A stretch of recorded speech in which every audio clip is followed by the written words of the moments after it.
What's up, Mike? So I have a little bullet point intro. I did some research on you, which I've never done before after being friends of 10 years. So some interesting stuff popped up. Well, first of all, we met each other through Hometown Heroes, which you founded in 2008. And please fact check me on anything if I screw it up. And that charity has donated millions to various people in need. I was involved with that a little bit, which is really cool. The author of Fauci's Fiction, which we have right here, which is I have not read yet, but I plan to, as well as Vaccine Fiction. Oh, did I just flip them around? No, you had it I right. had it right. Look at that. And Vaccine Fiction 2024. So you have two shows because you're an overachiever. You have the Mike Schwartz show, which I popped in and watched a little bit today. You're a firecracker, you and your wife. Thank you. And you also host Two Mics Live. What's that one? I haven't seen that one yet. That one's at night. That's more of a. It's been described as if Gutfeld had a baby with Fox and Friends. It's three of us: myself, Mike That's Calvary. kinky as hell. It's a little bit more laid back than the morning show. You saw my wife this morning on the show, so we were kind of like joking around. The night show is more like joking around. We play games, but we do news.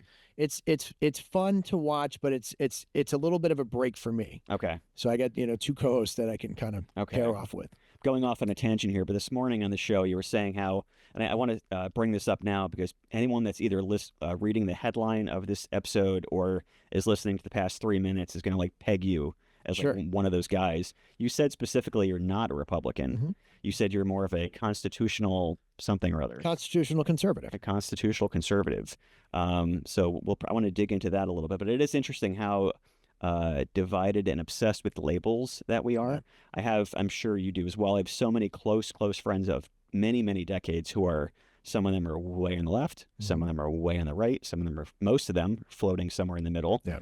And it always kind of gives me a little jab in the side when someone's so, non-inclusive with their crowd that they hang out with.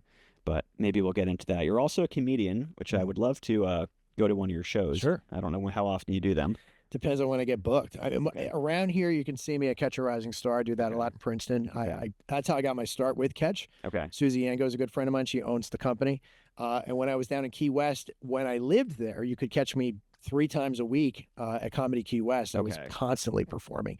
And there's been a little bit of a lull now, considering they were supposed to give me a booking in April next month. Okay. So I'm still waiting for Susie to get back to me and tell me which weekend I'm doing over there. Right. But I used to perform a lot more than I am now. Okay. And clearly you're just in that for the money. Yeah, right. It's an outlet. That's like something I actually want to do. I have a couple folders on my computer of like material that I've done nothing with. And it's one of those things in the back of my head, like before I turn X age, I want to like get up on an open mic just to say I did it. Yeah. So I feel like that would be fun. Maybe we can chat about that. What were you going to say? I never, the funny part about doing comedy was I got thrown into it when I was about 24. I never did an open mic night until I was asked to do one in Comedy Key West. And I had been doing, do regular shows featuring for people, big names too, like Gilbert Gottfried, Tim Meadows. And then I go down to Key West and they're like, hey, could you do the open mic? And I'm like, I pride myself. You had never done that before? Never. Never did one. No, I'd never done an open mic. Okay. I started in comedy by getting written material before that. A comedy is a rehearsed monologue, so I got thrown into it by Susie Yango. She was. I tried it when in my 20s, and I did okay, but not great. Comedy is one of those things. Like you hit on some shows, and some shows you feel like, oh, I'm gonna go home and like sulk for a week. Feel like a big fucking loser. Yeah, but Susie Yango kind of threw me into it. She was missing a host one night, and she asked me, "Can you go up on stage and host?" And I'm like, Susie, I haven't done comedy in years. She's like, "Come on, birthdays, anniversary." So I went up and did it, and I actually hit that night. Okay. So I was like, all right. So she's like, can you come back tomorrow? And next thing you know, I was like, all right, I guess I'm doing comedy again. And it just spurred into years and years of me doing, I pretty much was hosting. And then I started featuring. Once I got a good half hour, I was featuring. Okay. I don't headline. I can't get up there and do an hour, but I'm good for about 35, 40 minutes. And then is that a goal? Do you feel like that would be? If I was pushing it to try to make money and do that, I do it more as an outlet. Sure. Like, it's just kind of like, I like to switch hats. I'm in the office doing medicine one day, then I'm on my show. And then it's like, you're doing serious stuff. Let me go out this weekend and see if I can make people laugh. Yeah. So it's kind of a nice little outlet for me. You do wear a lot of hats. As other stuff that was brought up, I remember you being a pilot, and you tried to talk me into going up with you several times. I did. I'm down for. All right. I don't know if you knew. I always used to be terrified of flying, like beyond belief. I forgot we had that. Beyond belief terrified. Okay. I was the biggest chicken shit ever, and it wasn't until I met Chelsea that she like kind of just pushed me into it. Now I'm fine, but yeah, that would be fun. And for some reason, small little planes don't bother me nearly as much as the big ones. They're safer in certain aspects, and it depends on how you look at it. Like if you're going up in weather, you're going to want to be in a jet. I'm not going to fly in bad weather. Yeah. But I can land that thing. I can land a Cessna 172 on a soccer field, so engine never goes out. Yeah, I feel like that's what it is. The idea that in your head you have the illusion if I could just land in that guy's driveway if I really want. Yeah. Like just. Well, for you, the beach. I'd land on the beach for you. That would be nice of you. Yeah. I also found out, which I probably knew, but I forgot, so I'm going to pretend like I never heard it. You used to be a cop. Yes.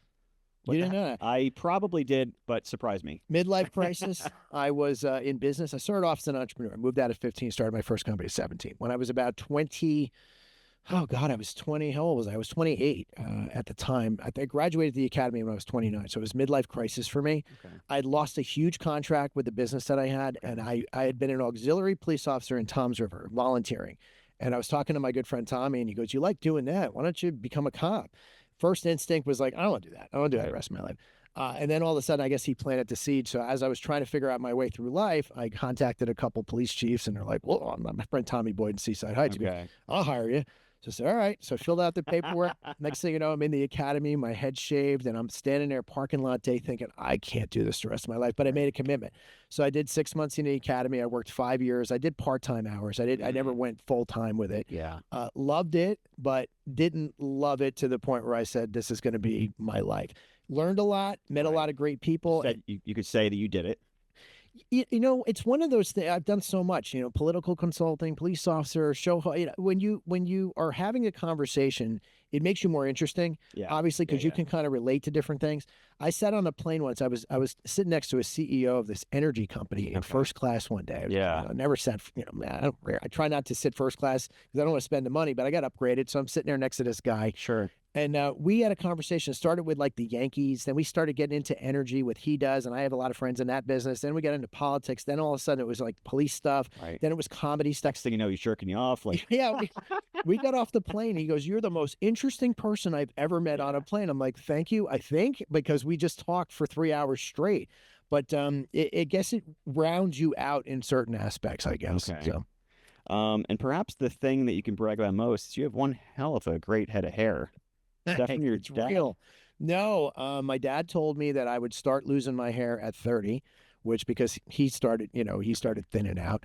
And I said, "Nope, Dad." I said, "You go by your mom's dad." My grandfather had a full head of hair at 83 when he died. It was white, but it was full head of hair. So I always felt confident that I was never going to lose it. This is the point where we do the Trump thing where I put my hand in your head and feel like, I don't want to mess it up. It's real. I don't want to mess it up. So you seem too likable to be a conspiracy guy. Sure. Yeah. I'm not a conspiracy guy. You're not a conspiracy guy. Well, we just people are going to say you're a conspiracy guy. Okay, you can say whatever you want. Yeah. It depends on how you get your information. I always say when someone's telling you something, you have to ask them the question based on what. Right. So we'll get into. I know you want to talk about my books and stuff like that, but the books are based on what we did in our medical clinics. It's not based on conspiracy. Right. It's just here's the real data. Sure. Let's talk about that. You have medical clinics amongst being a comedian, a pilot, a former cop. Those are all hobbies. Yeah. Work-wise, you got to make money. Yeah. Tell me about the clinics. Tell everyone about that. So I started out a long time ago. I started out in medicine. I got trained in genetics. So we start learning about cancer genetics, pharmacogenetics. One of the things we do in our office is called a respiratory pathogen panel. That has to do with respiratory pathogens, bacterial or viral or even fungal.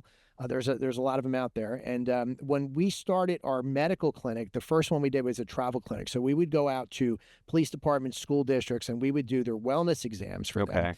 And then we opened up a clinic in Seagirt, New Jersey. I also then had an opportunity to open up a clinic in Key West, Florida. Wait, how do we get to this point in the first place? What were you doing right before all this? I'm going to be a clinic guy. Well, I've been an entrepreneur for years. So, I've had office supply companies. I own the Seaside Music Festival. I founded that years ago. I had an engineering firm. So I've been kind of an entrepreneur for years and had multiple different companies. You know me from my charity. Yeah. And then medicine, I got schooled in basically all of the stuff that I just mentioned, the genetics and the respiratory pathogens. So we started out as a consulting company where we were teaching doctors on how to run respiratory pathogen panels, how to interpret genetic testing, how to bring that stuff into their practice so they could be a better medical office. Then we decided we're going to open up our own clinic. So we started with the travel clinic where we were going out to school districts, police departments. Then we opened up a physical clinic. I think the first one I opened up was actually in Key West after the travel clinic here in New Jersey. And then we opened up the Seagirt office. So at the time of COVID, I had 3 clinics, a travel clinic and 2 standalone clinics, one in Key West, one in Seagirt, New Jersey. That's good timing.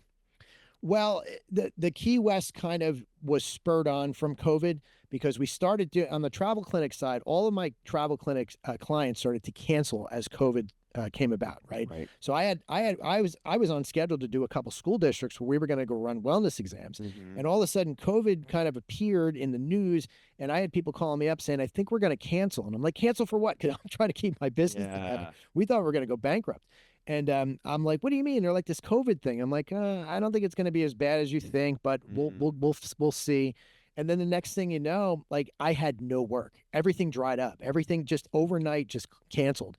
So one of the labs that I work with, I actually took a trip down to Florida, and I was hanging out with my friend Phil in Maryland. They have since passed. And I'm sitting on their back deck, and I said to my friend Phil, I said, "I don't know what I'm going to do. Like the whole business just crumbled because of this COVID thing." Yeah. One of the labs I work with called me. They were one of the first 30 in the nation to get approval to do testing. And Next Molecular Laboratories called and said, "Hey, do you have any interest in COVID testing?" And I said, "Well, I think I have to because I don't. My business is crumbling as I speak." So I had a quick conversation. I talked to Phil a little bit more about it. I flew home from Florida, and I think 4 days later, we ran our first COVID test. We were the first company in the state of New Jersey to run a test. And there's a couple reasons for that. When you run a test, I always like to tell everybody, my patients knew what COVID swabs were long before the rest of the world, because if you had come to us 5-10 years ago and you weren't feeling well, we were swabbing you. It was going off the lab. There were 30 things on a respiratory pathogen panel. I wish I brought one to show you, but you got hit pause for 1 second because I want to make sure I did this proper setting on here. Otherwise, we're going to talk for like hours. Yeah, no worries. I don't know if you do this on your show. I like doing like double redundancies, like I record on multiple things at the exact same time, which I forgot to do because I got so excited about seeing your hair. We're live on Rumble, Facebook, and then StreamYard records it. So I have 3 different redundancies, but we're good. Sorry about that, Mike. That's all right. It worked. It happens. It's production. Usually I'm on a link and I'm like doing everything, but I got to see it. I'm so excited. I forgot to push all the buttons. What do you use? What? So I have this is recording, which is like the audio interface. So that has a card in it, which I forgot to hit record on. Gotcha. Then I have that running through to Zoom. So that's doing the audio and the video together. Right? And then over here, I have just Logic Pro. So that's just recording the audio. Gotcha. So technically, it's like a triple redundancy because I've had a couple situations where I was on links and Zoom would crap out, and then I didn't have everything else going at the same time. So after that, I was like, I need like multiple redundancies to make sure. So nowadays, I just use Zoom mostly for everything. But if something crapped out, I would have other backups. So you edit this, obviously, right?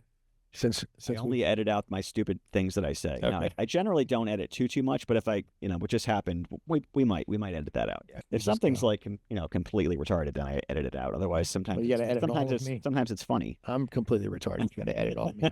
So go ahead, continue. Hit play. So basically, when I tell everybody we were the first company to do a COVID test, like they don't understand that, and you have to understand COVID was one of those things that where it's not like what you know now. We're 5 years into this. You got to understand it was a timeline, right? So what you think you knew then, you don't always know. I was dealing with so many people that I was literally talking them off a ledge every day. And we didn't have that much data on the first day, but a month into it, I had a couple hundred patients. I was literally the only guy doing testing. So I put out something. I called one of the mayors that I work with, Mayor Ken Palmer at the time. Now he's a judge.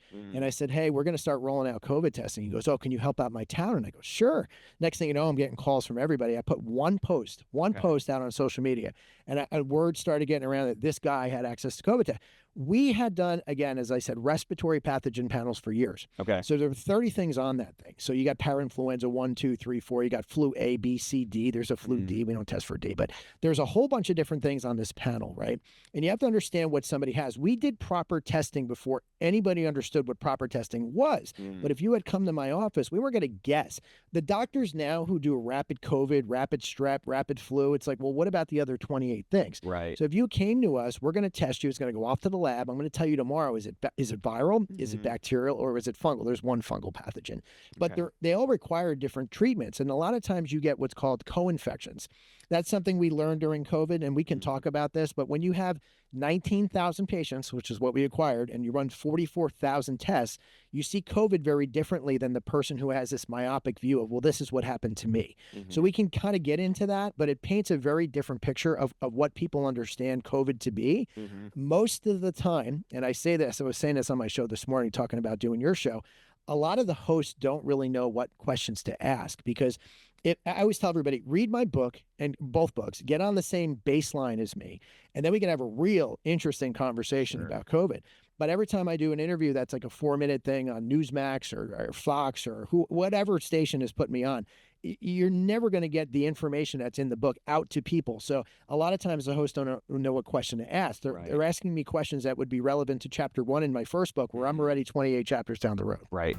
Hey, can I ask you a quick favor? If you enjoy thought-provoking conversations like this one, please leave a quick review and hit subscribe on Apple, Spotify, YouTube, or wherever you're listening or watching. It really helps. I talk with world champions, artists, best-selling authors, rock stars, and CEOs to uncover what makes fascinating people tick. If something in this episode resonates with you, please share it with a friend, and also check out my work at jalders.com. You can follow me on socials at jalders, and you can follow the show Shifting Perceptions Podcast on all socials as well. Let's get into it. You mentioned the flu, and over the past couple days, I've been asking several select friends or different people, like, hey, here's who I'm having on. I know you feel this certain way about certain things. Why don't you throw some questions at me? You mentioned the flu. My friend Dan, what's up, Dan, wanted to know if, in your opinion, from what you've done, if the flu shot contributes to having a weak immune system. We have a mutual friend that is convinced that him getting either one or several flu shots on a regular basis has really destroyed his immune system. I was wondering if you have an opinion on that. Yeah, no, it's a fact. It does. What all these shots do is they give inflammatory reactions. And you can go back and look at the data. And if you understand the flu shot, they say, and I don't know who they is, they always say the efficacy of a flu shot is between 30 and 40%. That's something that's kind of touted around. We've disproven that already, because they've never run a placebo test against that. And it goes back to what we learned during testing. And we can kind of get into that because it applies to this, but there's a little bit more science to it. Right. When you test 19,000 patients and you do 44,000 tests, you learn a couple things. You learn that respiratory pathogens, most of the time, most people don't get what's called classic symptoms to it. Okay, they get most of the time, somebody during the course of a year, you yourself included, are going to be walking around with something, a viral infection or a bacterial infection, but not know it because it hasn't destroyed the mitochondria of your cells to give you what's called classic symptomology. So what we learned during all this testing is that most people have something going around all the time. Not every day, but at some point during the year. You might have a Staph aureus infection, which is a staph infection. You might have Klebsiella pneumonia, H flu, COVID included. The majority of the patients who got sick with COVID, okay, just to give an example, about 85 to 90% of them did not develop classic symptomology. See, the old school of thought is that when you're sick, you in other words, in the old school of thought is, I caught something from someone, I got sick, I go to the doctor, I figure out what it is. What we've learned is that most of the time when you catch something, you don't get those classic symptoms. The most common symptoms of COVID are headache, and that has to do with hemoglobin uptake issues, and or fatigue, and then it kind of goes from there. So it begged the question as we're doing all this testing, when I said to my immunologist, I wonder how many asymptomatic flus are walking around in the world, right? Okay. So when if you were to do a study and test the flu shot, okay, and I hate to use the word vaccine, because when you use the word vaccine, which was changed during COVID, the definition, most people who are 70, 80, 90 years old are thinking long-term immunity or inoculation. The COVID shot doesn't do that. It only gives you measured 120-day average antibody response, and the flu shot does the same thing. Can we give reference or stats as much as possible, or facts? Because I know people are going to listen to this, and the ones that are super skeptical are going to be like, they never changed the name of vaccine. You're lying. It's in my book. Okay. It's in my book. Is there anything that people can quickly point to at least get a taste of what you're talking about?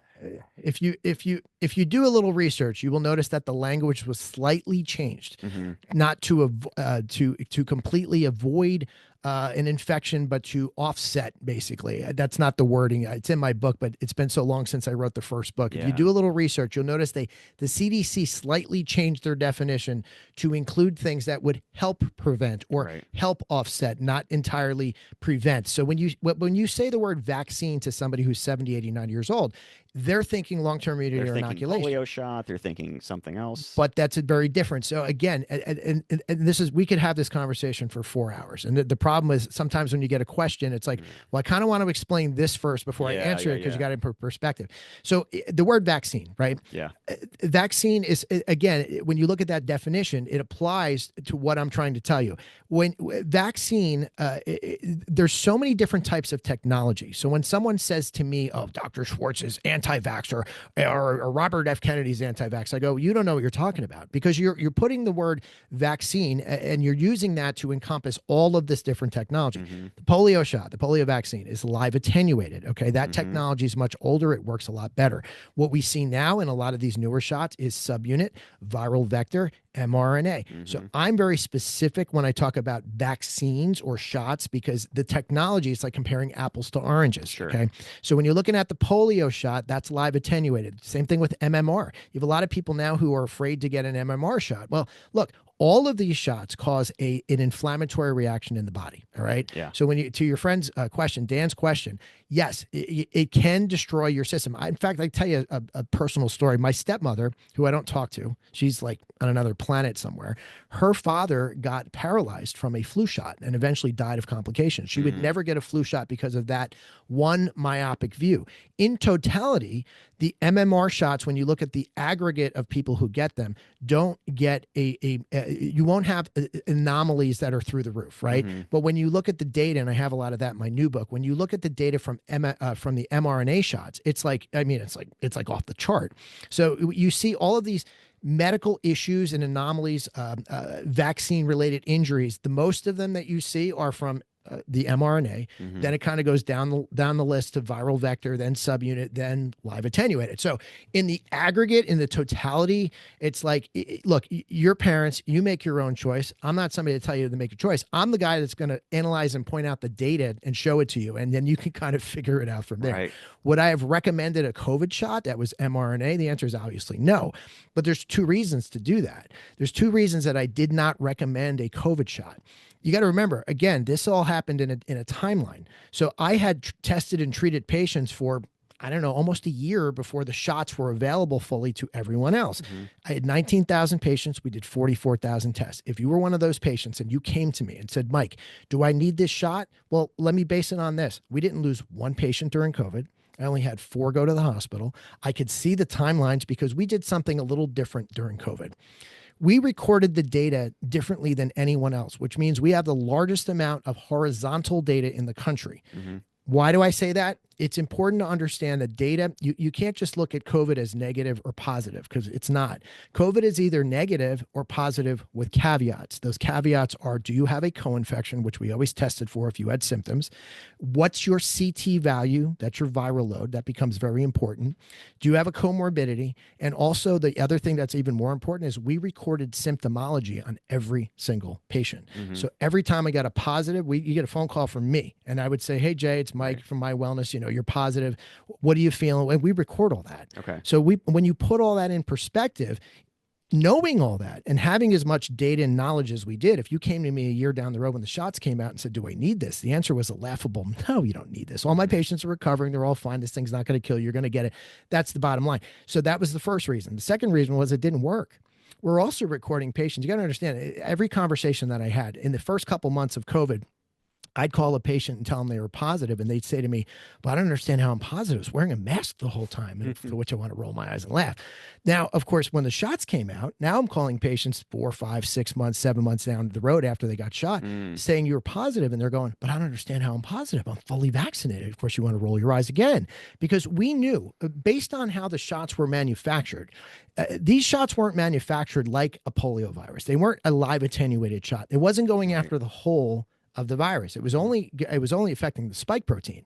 So that will tell you, if you understand how viruses transmit, and you understand how they mutate, this shot was never going to give you an inoculation response like a 70, 80, 90-year-old. So they were surprised when I was calling them saying, "Yeah, you're positive." And they're going, "How? I don't understand." Yeah. The whole thing is perspective, and we can get into it on a multitude of levels, but there's a lot there. Right. Again, for the reader, for the person who's watching this and listening to this, there's more to COVID than most people know. And what you think you know now is probably tainted with, I don't know, a confirmation bias. I hear a lot of that from both sides of the aisle. It doesn't matter. Both books that I wrote, especially the first one, not political whatsoever. It goes through, I'm going to tell you how a virus works, how it mutates, why we don't wear masks. We get into particle size, air fluidity. Which book is that? Fauci's Fiction, the first one. Mm-hmm. There's a lot to know there. The second book is a continuation, because we didn't have enough information at the time on the vaccines.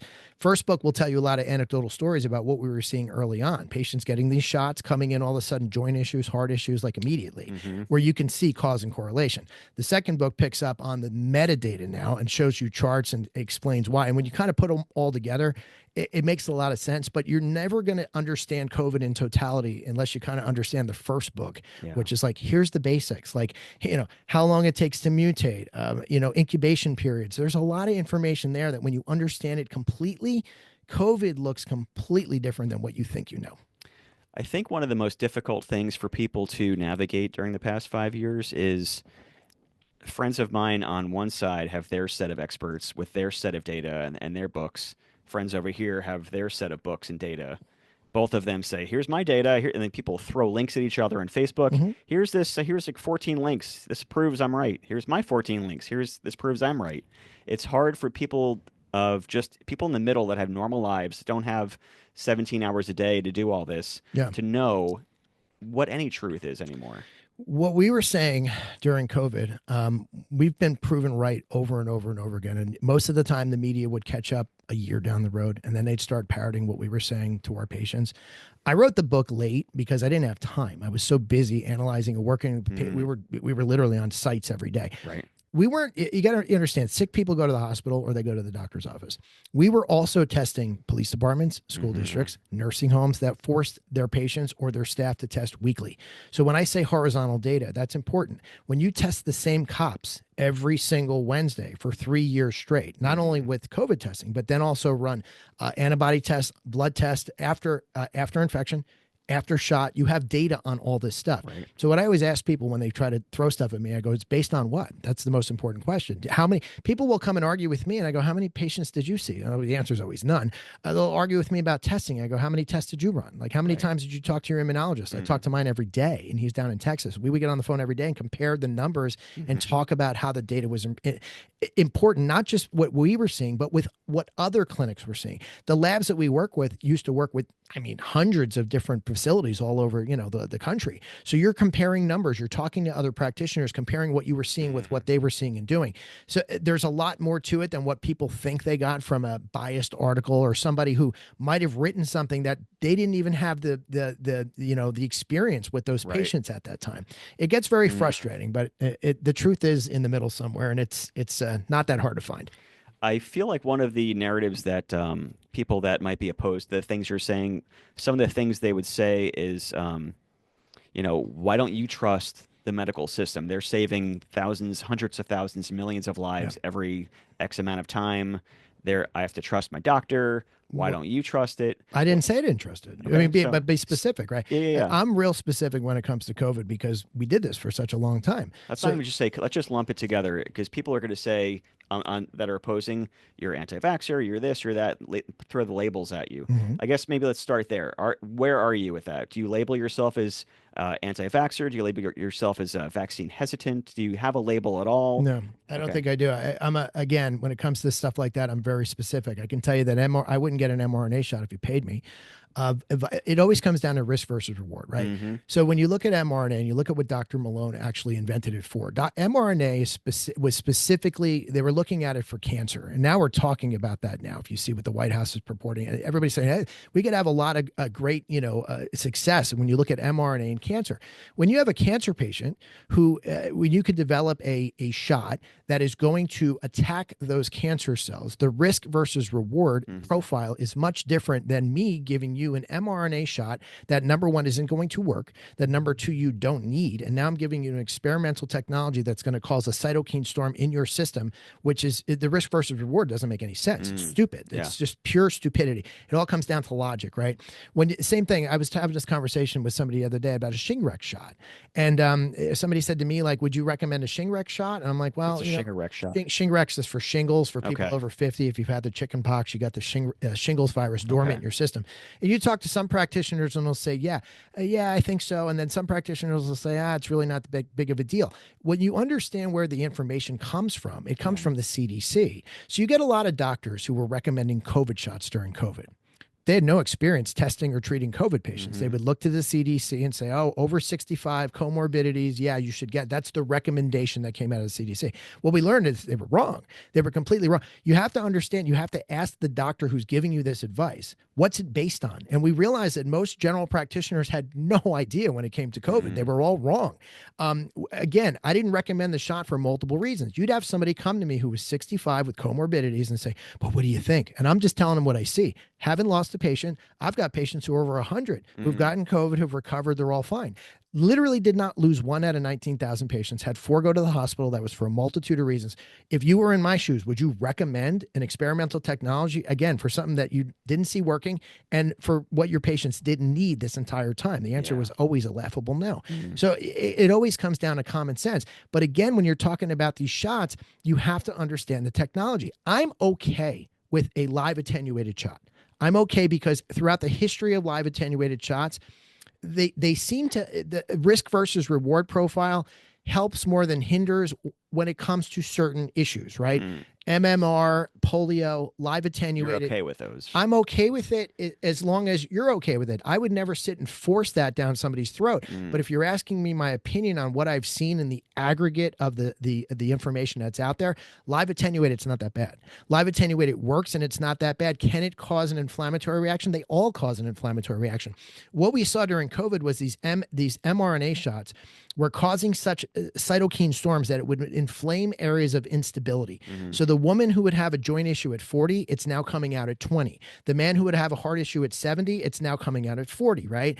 I see this and you can see it in practice. You can look at studies and look at the cause and correlation. I have patients that were fine before the shot and then immediately after all of a sudden developed a heart issue or a joint issue.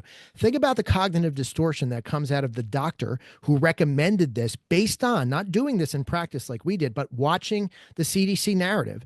Think about the patient that goes back to that doctor. Hey, Dr. Jones, I got this thing now. Would you think it could have been caused by the shot? The doctor doesn't want to admit that. They're going to cognitively dissonate. Why are they pushing it then? Why are they pushing everything from the live attenuated shots to the MMR shots? Why? They don't really. Doctors push flu shots, they push boosters, most of them, a lot of them, let's say. Most doctors don't get paid much on when it comes to insurance, especially if it's Medicaid or Medicare. They don't get the reimbursement for a general practitioner from insurance is roughly on a commercial plan for a 99202 visit or 99212, which is a repeat visit, is I think about $41.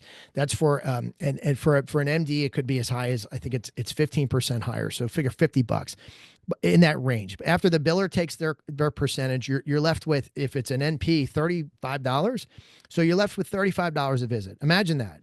Now you got 10 patients a day. Are you going to run an office on $350 a day? Not so much. You're not. Not That's so why much. you see doctors' offices churning out. They're trying to figure out what to upcode. Mm. So and there's a lot of insurance companies, believe it or not, that will reimburse higher if you're getting a vaccine. So when you go to the pediatrician, I just had this problem today where I got a call about a woman wanted to take her daughter to this pediatrician, but she did not want the kid vaccinated. And the pediatrician is refusing to see the kid. And give me a break, right?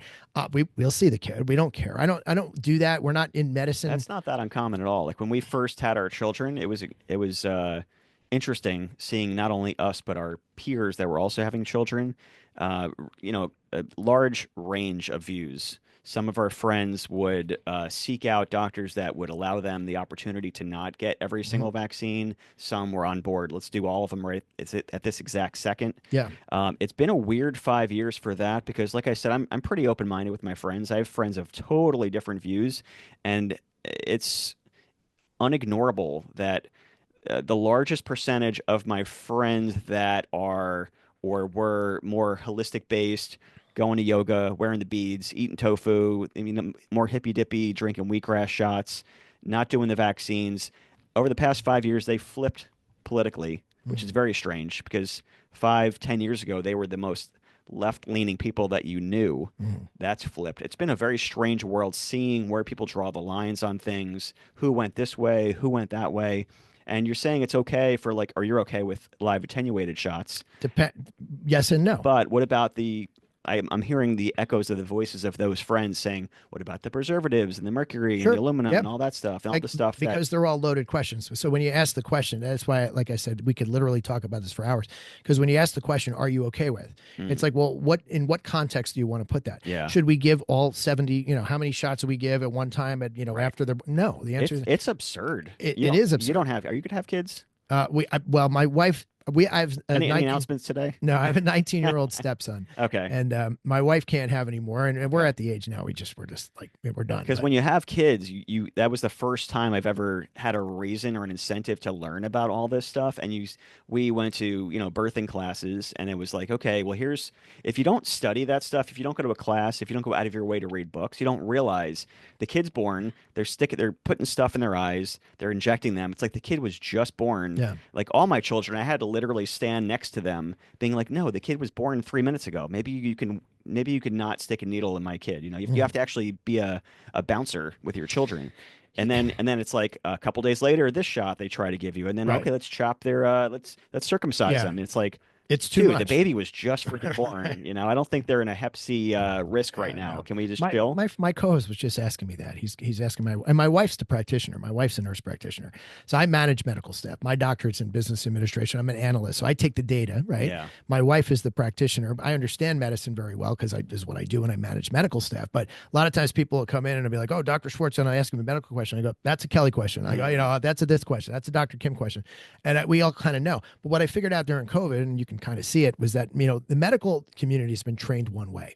And when you have, you see it in practice, like when my wife went and did her clinicals, you have people that got trained 30 years ago that are now training my wife who, based on principles from 30 years ago, not keeping up with, don't get me wrong, they do a little bit, but there's a lot of testing we do in our office that these people never knew about. Pharmacogenetic testing, we talk about that. You'd be sending everybody over for a PGX test. I could run a PGX test with a cheek swab. I was off to a lab. I get a 35-page report. It tells me in 3 weeks what meds you can and can't take based on how your liver metabolizes. It's like a no-brainer, right? We get a lot of doctors who've never had exposed to genetics. They don't even understand it. Meanwhile, they got them on 7 meds. I don't even know if they work for them. So what I found during COVID was you have these medical people, and then you have people like me who are data-driven people. And it's important to put that together to put it in perspective because medical people have no idea. They're looking at it from, again, myopic views. They might have had one patient. And they go, oh, this worked for one patient. That's great. I had 19,000 patients. I can tell you the metadata of how it worked overall from the 30,000 foot view. Very different than some. I always get it, Jay. I get somebody who will come to me, hasn't read my books, but they're mad at the cover. They see Fauci's fiction. I got it over here. I got the camera there. This has nothing to do with Anthony Fauci. He's mentioned 3 times in the book. Okay. He gets the cover because he's the COVID guy, right? He gets the cover for Birx Walensky at the CDC. Just about everybody who was given speeches didn't know what they were talking about. He takes the cake. But this book mentions him 3 times. They always think this is a hit piece. Not even close. Most liberals will read the book and go, I can't, this was the best book I ever read on COVID. And most information I've gotten all of 5 years, it's not what I expected. I go, what did you expect? And they think, oh, I thought it was a Republican hit piece. Not even close. So the cover triggers a lot of people and keeps them from reading it. That's kind of by design, no? Yeah, in a sense, you know, clickbaity. It's well, it's in my mind, I had play that. Devil's advocate here. Yeah, no, we could play devil's advocate, but in my mind, what I saw was like, what is going to portray what's in this book? And basically, this guy and the entire industry was feeding you a lot of BS. And it was either they did know or didn't know, and we're just trying to get information out there. You could have had somebody on TV for an hour. I could have gone on TV for an hour at the podium in the White House and said, let's talk about how viruses transmit. Let's talk about how the spike protein mutates. Let's talk about incubation periods. Incubation period on COVID, for instance, 3 to 5 days, right? So by the time you start feeling symptoms on any respiratory pathogen, you're on day 4. You walk in my office, Mike, I'm coughing, I got a fever, what's going on? Swabbing you, it's going off to the lab. It's a virus. Viruses can only sustain in your system for 14 days. So that's why we isolate it for 10 days, because at the end of that period, you weren't contagious. But yet you had people, and again, I'm going in a timeline here, for the first 2 years that were continually test after test after, you're done. You had it 2 weeks ago. Yeah. You're done. It's out of your system. You don't need to keep testing. And just because it keeps showing up on a PCR test, it can show up for up to 90 days because you're shedding dead material. Doesn't mean you're contagious. It's like when you have like the Lyme disease marker, and it's like shows you had Lyme disease. Is that similar? Yeah, well, that's a titer. This is you're shedding dead cells. It's similar concept, though. Yeah, for a layman, it's like right. The longest I've ever seen somebody test was for 46 days straight, and that was in the beginning because we were doing that on purpose. There was a hospital system looking to use antibodies from their blood, and they wouldn't take the antibodies unless they were COVID negative. Right. The problem is by the time that they showed COVID negative, they didn't have enough antibodies for them to want to take their blood. So you got to kind of put this in perspective. So the idiots out there who kept testing every single day, you're like, stop. You don't need to do that. 10 days, you're done. Well, 14. You're done. You're done. But unless you're doing a respiratory pathogen panel, the sickest of the sick, Jay, what we found had a co-infection. It was the most common thing we saw right from the start. You're calling patients, you're going, the guy that just has COVID, the cop who it doesn't have any symptoms that you're testing weekly, you're positive. Now they're mad at you because they think it's a false positive. It's not. I could do what's called repeatable data on the same sample size every single day and show you the exact same result every day. So you can, a lot of people think PCR testing is not accurate. It's actually the only accurate way to test. The people that say that, they cite this Kerry Mullis article that he did, or they have no experience doing it. But I could test 100 cops tomorrow, get 1 positive, 99 negative. See, let me digress. Where they go with the PCR testing is they'll tell you, you could find anything at any time, right? So that would tell you in their hypothesis, if I tested 100 cops, you'd find something on 100 cops. So we would find 99 negatives and 1 positive. The next day I could retest that same population. The same guy who was positive would come back positive again, and the same 99 who were negative would come back negative again. I could do that on a third day and we did that a couple times to show that the PCR testing was accurate. And you got to understand what cycle count you're going to. So there's so many different conversations we could have in here, and there's a lot of questions from people like Dan that I'm like, well, yeah, dude, I want to answer that, but you need all this other information first. Speaking of questions, my good friend and neighbor, John, he works for, I'm going to try to, I'll probably butcher what he does, but he works with like human trials with different pharmaceuticals. He's, at least as of recent, was very positive with vaccines in general, but still with COVID and whatnot. So I asked him, hey, I'm having Mike on. You have any questions? One of the things he wanted to ask, which I think a lot of people are wondering, is people keep hearing about the myocarditis risk. People want to know, is there really a risk from the shots? If so, his biggest thing was, can Mike point to data that's actually showing what you believe? Because it's not what I believe. I don't talk about what I believe. I talk about while you're looking that up, I think that is definitely a concern of a lot of people, because it is really hard to navigate the truth, because people can, on any side of anything, can pull out data.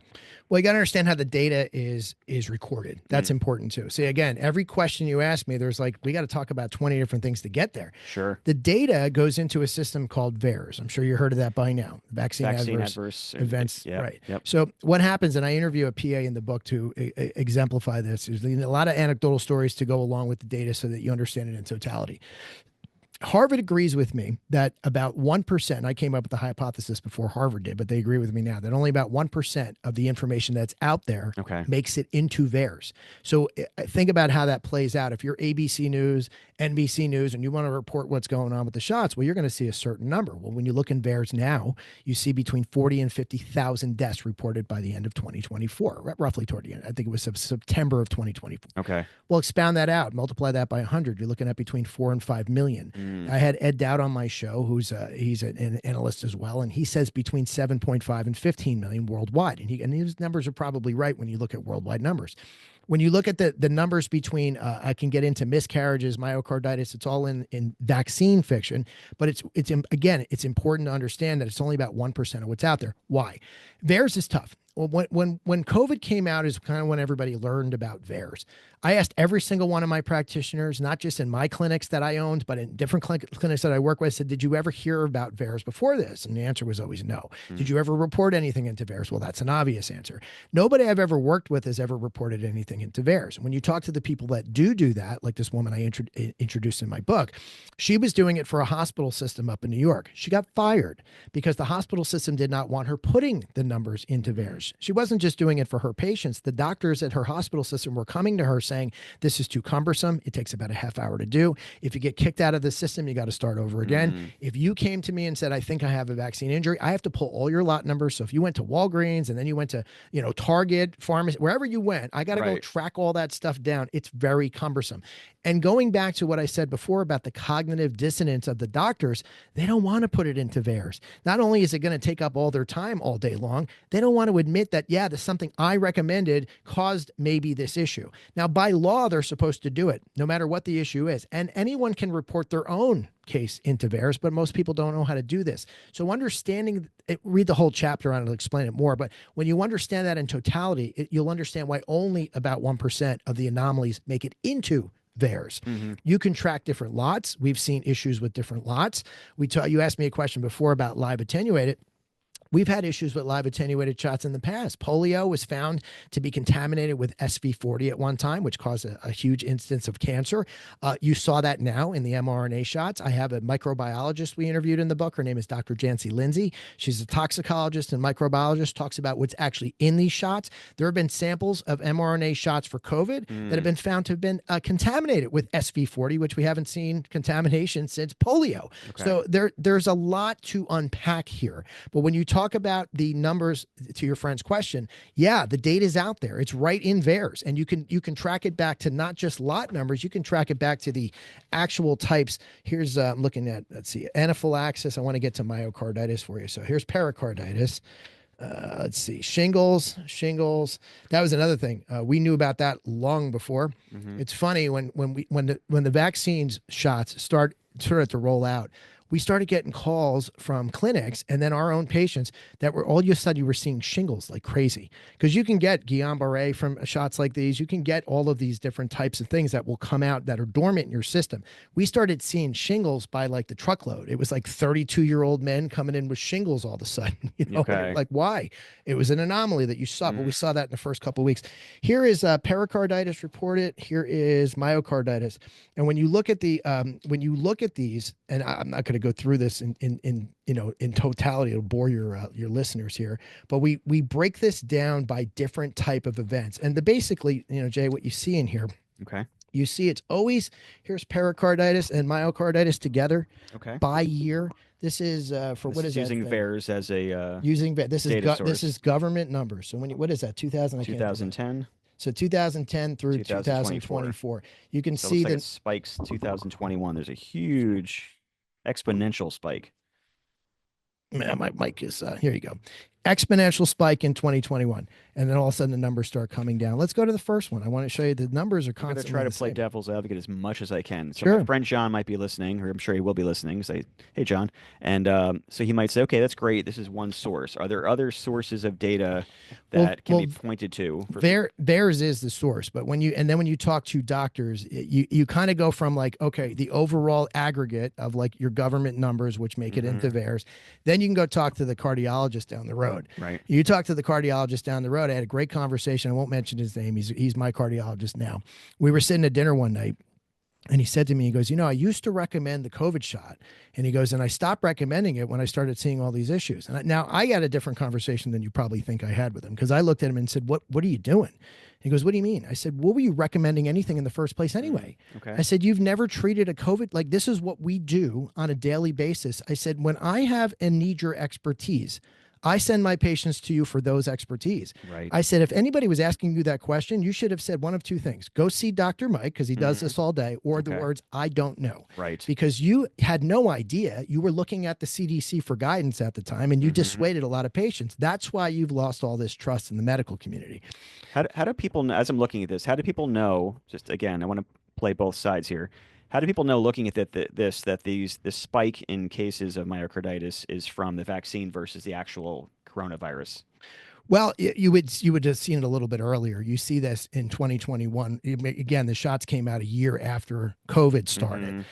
COVID does the same thing, though. The shot mimics what COVID does. So you're on the right track, because COVID, the shots mimic COVID. So the reaction you're getting in the cytokine storm is almost exactly the same. It's mimicking the defense. Yeah. So you're clotting. COVID causes clotting. The shots cause clotting, right? So you're on the right track there. But when you see the data coming in, that's after the shots were released. You would have seen that a lot sooner. Okay. So that's basically it then. As far as I mean, I interviewed. Yeah, I'm just wondering if someone listening could say, yeah, well, there was a huge spike in COVID cases, and that's what caused the myocarditis. Is there any way what you or anyone else can definitively show? Well, I guess comparing like this group of subjects actually had the vaccine, this didn't. Is that in theirs? It's not, but you have to understand is, again, we could go on this thing for 4 hours, and you got to go. It's seen it from the 30,000 foot view. So let me digress to give you a little perspective on that. Before the shots existed, the numbers match exactly the same as to what went after the shots exist. See, someone will tell you in the CDC that the shots are going to make you less sick. That's a blatant lie. Someone's going to tell you that the shots actually eradicated COVID. That is a blatant lie. We can talk about that by getting into 15 days didn't flatten the curve. Huh? No, but we can get into that by talking about what's called B and T lymphocytes and memory cells. But I could also point to the data. So when you look at the data from COVID, you got to remember, again, the shots didn't exist for an entire year. 19,000 patients, 4 went to the hospital, no deaths, right? When you look at people and the recovery rates of COVID and what they got and their symptomology, and you put it all in the totality of circumstances, roughly 10 to 15% of people who were infected with COVID developed classic symptomology. The abundance of people who were sickest with COVID also had a co-infection. See, again, when you have somebody tell me, oh, I had COVID and it was bad, and I go, well, how were you tested? First question I ask them, oh, I don't know, the one up the nose. I'm like, what was your CT value? Oh, I don't know. What did you have a co-infection? They were never tested for a co-infection. Right. They will tell, I'll say, so I'll ask them these questions today, and then my next response to them is, your data wouldn't even make it into my data set, because I have that on all of my patients. So when you got tested at the Walgreens rapid test, your data wouldn't even make it into my set, because it's going to skew the data. I have to know CT value, your viral load, very important. Anybody with a level over 27, between 27 and 36, never had a classic symptom. Nothing. Okay. It was like almost non-existent. I'll get a guy said, the worst I had was a headache. And I go, that's the most common. Yeah. You're fighting with people because you're looking at data and they don't understand it, because they think if they're infected with something, they're going to be in bed sick or on a vent somewhere. That's just not the case. We've learned that with all respiratory pathogens. So when it comes to the shots and how it pertains to your question is, the numbers did not change after the shot came out. The numbers were exactly the same. Right. 10 to 15% classic symptomology. Most of the time, if they were sick, had a co-infection. It wasn't even COVID. It was something on top of COVID. Some people did get sick with COVID. They had a low CT value, means a high viral load. It goes the opposite. So if you detect it at level 1, you only need 9 copies of a virus at level 1 to tell me it's in your system, it's replicated, and it's bound, right? But CT value works. The way CT value works, it's exponential. So it's not linear. It doesn't go 1, 2, 3, 4, 5. The way the sensitivity at the lab works is it's 1, then it's 10 times that, then it's 100, 1,000, 10,000, 100,000. Exponential. It's exponential. So by the time you get to level 36, I only need 9 copies of a virus to tell me it's in your system and bound. Okay. But at level 19 or 18, your viral load is so much higher because you found it on a much lower level. Those people would have classic symptomology, even if they just had COVID. But most of the ones who were sick, who had classic symptomology, always came back with a co-infection. Usually it was Staph aureus. Put it in perspective. I had a guy 5 years ago now who had COVID, Staph, H flu, and RSV all at the same time. I knew when I called him to tell him this results that he was going to sound like shit. So I got him on the phone. His name was Brian. And Brian, how you feel? Horrible.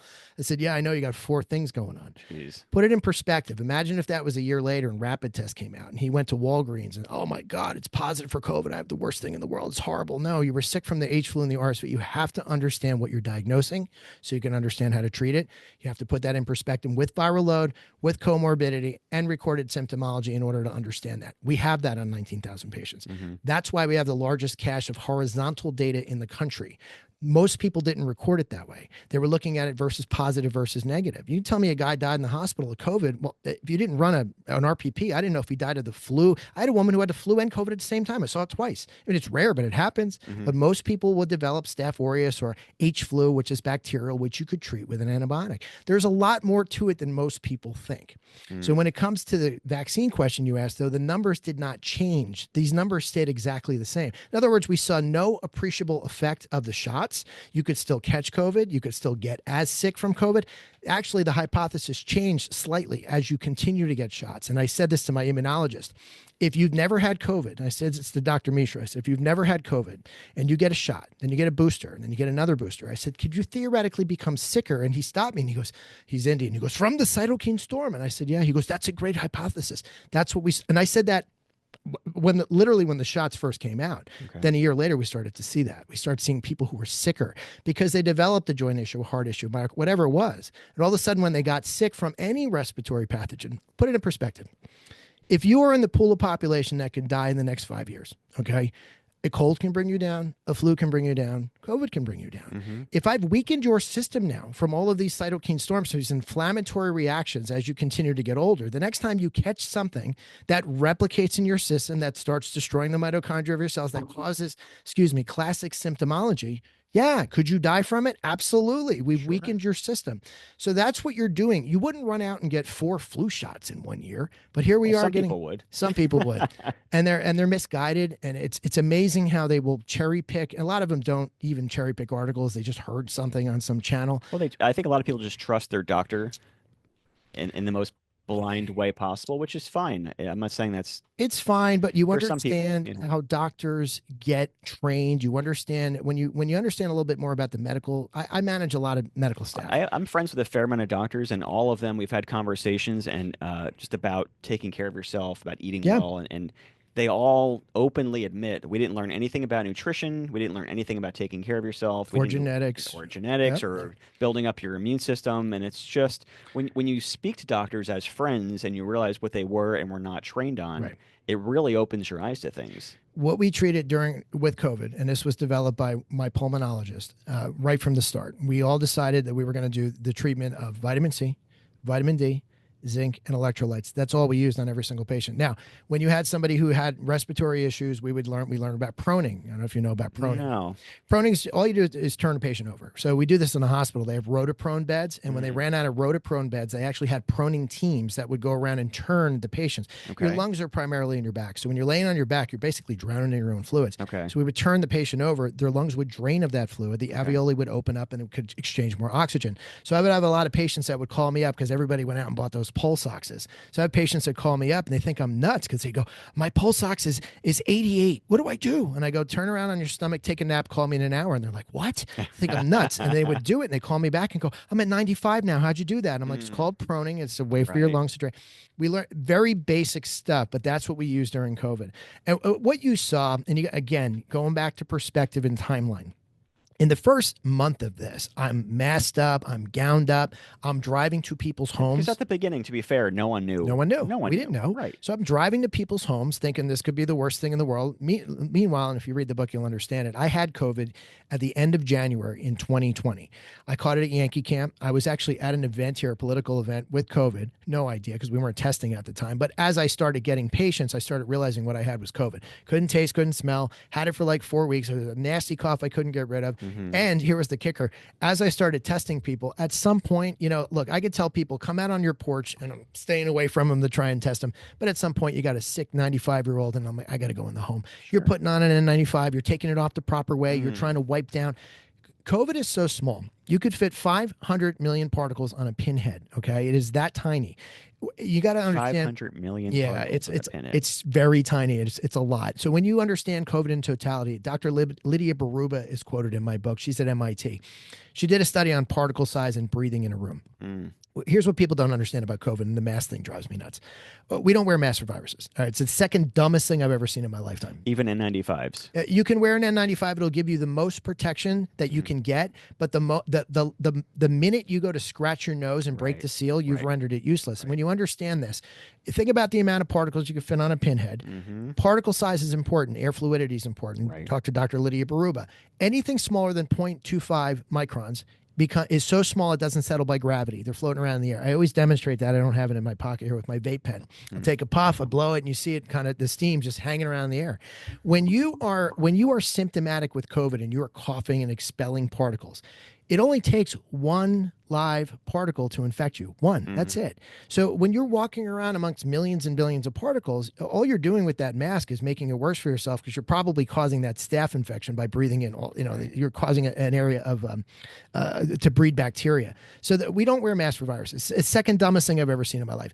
What's the first? The first is recommending and giving a untested mRNA shot to the entirety of the populace for something you didn't need, and a shot that didn't work. That is the dumbest thing I have ever seen in my entire life. The mask is the second dumbest thing.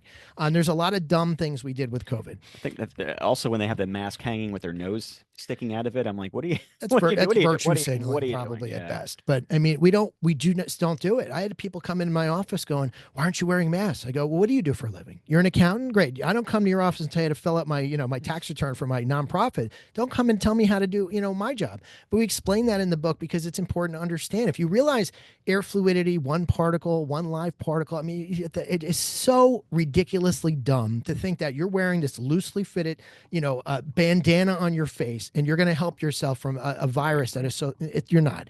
It is really ridiculous. So there's a lot to it, and it's understanding all this in totality. But I was going into 95-year-old homes, testing them, where I call my wife and say, if I'm going to get it again, it's going to be now. I had that conversation with her a million times. This woman was really sick. If I'm going to get it again, it's going to be now. I had my immunity for the first couple months because we didn't know at the time. We were trying to figure out, is natural immunity going to last for a year, 5 years, 10 years? Well, we found out it lasts for about 4 months. That's your normal reaction from your antibody response. But what we get from natural immunity is more robust than what we get from a shot. It's called your memory response, your B and T lymphocytes. Your B cells are your memory cells, your T cells are your helper cells. When you understand COVID, here's the camera. So when you understand COVID, inside it's over here. So inside the capsule of that virus, there's 27 proteins inside the capsule. What's mutating is the spike protein on the outside. The way to explain it is, if you were to make a copy of a copy of a copy of a copy, after a while that copy is going to get so distorted you won't recognize it anymore. That's what's happening to the spike protein. Okay. So they become irrelevant basically, but some of them develop this weird shape on the outside that the body doesn't recognize. That's your new version. That's your, you went from the L strain to the S strain to the Delta. Yeah, but those are the mutations you hear about. A virus is mutating the moment it enters your system, looking for the best version of itself to survive. Okay, so if you remember that, it's always mutating. So when somebody says it mutated, it's mutating the moment it's the mutation that your body doesn't recognize, that the spike protein can bind to your ACE2 receptors. But if you've had it the first time, you have memory to the 27 proteins inside the capsid of that virus, which means you have B and T lymphocytes. So now the next time you get it, you're primarily getting a reaction to the spike protein mutation. Right. That is causing the inflammatory response, which is going to, if it continues to propagate and replicate in your system, if it does it enough and your CT value is low, which means your viral load is high, that's where it destroys the mitochondria of your cells. That primarily happens, Jay, back to what you just said before. When you're not eating, when you're not sleeping, when you're run down, you're not on vitamins, you're not getting vitamin D, and you're out in the sun. I just took a trip back it's about a month and a half ago from Florida. I was at Yankee Camp, and I drove my Jeep back from Florida. When I got home, I got sicker than sick. Of course, I tested myself, RPP, off to the lab. I had human rhinovirus, which is common cold. It's one of 7 coronaviruses we test for in the office. But I was so sick from the common cold because I was run down from driving 19 hours. I keep hitting this thing from 19 hours. It's not the most high-tech studio, sir. All right. I use my hands. I'm Italian, so, despite the name. But that's where you're going to get sick. You've probably been sick. I say sick, infected with something over the last year or two, like we started this conversation with, that you just didn't know of because you are relatively healthy. You keep good care of yourself. You eat well. People who don't, it's going to replicate. It gives it an avenue to replicate a little bit more, and that's when you start to develop classic symptomology. It's funny you say that because my friend Dan that I mentioned before put up this Facebook post, was kind of like, pulling people in to get this controversial thread going on, and it was talking about how many people are still getting the boosters. That was sort of the premise of his post, and there's obviously a very few on his particular feed amount of people that were like, no, I'm not into that. It hasn't worked. People would say I got the first two and I've gotten sick a million times after that. It doesn't do anything, whatever. But the amount of people that were like, yes, of course I still get it. I'm not a science denier. Of course I get it. I believe in science. Of course, that's not the science. I don't want to get sick again. And it's just like, it's not the science. The science is counter to that. They're doing that. They're to what I call the dumbest thing in the world. And I know some of the people that posted, and I'm like, dude, I've known you for decades because these were mutual friends of ours. And if you want to compare your lifestyle of drinking like a fish, not eating well, sitting on your couch, scratching your balls, like, not seeing the sunshine, and then compare that to someone that is taking care of themselves and calling them anti-health or anti-science, it's just, what? It's virtue signaling at this point, and that's dumb. Look, politics should never It should not be political with science. It should not be political. Science is science. I love all these people that were saying, I follow the science. And like, you're counter. The people that were screaming that the loudest don't understand the science and we're making up a lot of pseudoscience. Like I said, we don't wear masks for virus. We just don't. If you're gonna be in an area where you're trying to give yourself protection and all you have is an N95, great, put it on. It'll give you an N95 is rated for 1 micron. COVID is 0.1 micron. So the filter is not small enough, but it will give you the viral load, perhaps. Is that correct? Well, no, it's not going to change the viral load because, again, viral load builds after you get infected. Okay. Doesn't matter that I had thrown a million particles at you. It only takes one to bind. Once the one bind, it starts to replicate. Okay. So it really doesn't matter if you are getting if you're in a situation where you need an N95, yeah, wear it. But if it's properly fitted and worn correctly, I'll give you all the respect. What about shit getting in like your eyeballs or getting in your ears? Like there's a lot of open membranes. Like I'm not a scientist in the slightest, but I would just think a particle landing on my eyeball, it's pretty direct to, because the receptors in the where it will bind the best is through the lungs. So when you that's why when you test for it, you're testing in the nasopharyngeal cavity because that's where the virus is most commonly found, in the nasopharyngeal cavity. Okay. Can it bind that way? Yeah, most likely, theoretically. I'd go back to talk to Dr. Yeah, there's certain stuff like when I get in the book that's above my pay grade, which is why I brought in other experts like Dr. Lindsay, because people ask me certain questions like shedding, right? You hear about shedding and you're like, I don't fucking know, like this is beyond my pay grade. But Dr. Lindsay's in it. She goes, no, it's very real. And she would explain why. And I'm like, okay, let me put that in the book because I want to hear what other experts but experts who actually know what they're talking about in their field. People who have actually looked at the COVID shots, what's in there. Dr. Lindsay comes in. I interviewed Richard Hirschman in my book. You might know who he is, you might not. He became famous in a movie on Netflix called Died Suddenly. Okay. He was the embalmer that was pulling out these white fibrous materials. So now I'm talking to other people, and there's other embalmers and other morticians seeing this, but nobody wants to talk about it publicly because they get shunned. So Dr. Lindsay introduced me to Richard Hirschman, and I said, hey, would you mind if I interviewed you? And he goes, no. And we got him on Zoom. And here's myself. I brought my wife, the medical expert, in here because I like her opinion. And Kelly's been great, by the way, with the book, because Kelly, when I look at the data, I can run it to not just her, but my other medical experts and say, okay, but how does this correlate to this? How does this make sense to that? And then I'll throw out hypothesis. Well, look at me and I go, I think you just uncovered something. There's a lot we uncovered here we could talk about that no one's talking about today. But I'm sure you're probably learning something today, but there's a lot that we've uncovered that no one wants to talk about. I think people should definitely read the book because I've known you for long enough to know that you're a reasonable, fair-headed guy that is just putting stuff out there. But not everyone is going to. I feel like the more information people throw at other people, whether it's a book or a link, people that are going to refuse are just going to refuse. So my hope is that people listening to this that know me personally or know me from the podcast or from my art can say, hey, Jay's a fair guy. He's friends with Mike. Let's just maybe taking some information out. It's confusing for people because there's a lot of false narratives they heard and these confirmation biases that they think they know, where you can sit them down for 5 minutes. Whether it's people on the right will always tell me that, oh, PCR doesn't work, and I could show them it does very well in practice. And then there's people like on the left who will, like you said, run out and get boosters, and I'm going, you're getting a shot that doesn't work, that it's not going to make you less sick. It could actually make you sicker, and you're running out and getting these things in your body for what reason? If you were going to get one, here's a little in the middle for you, right?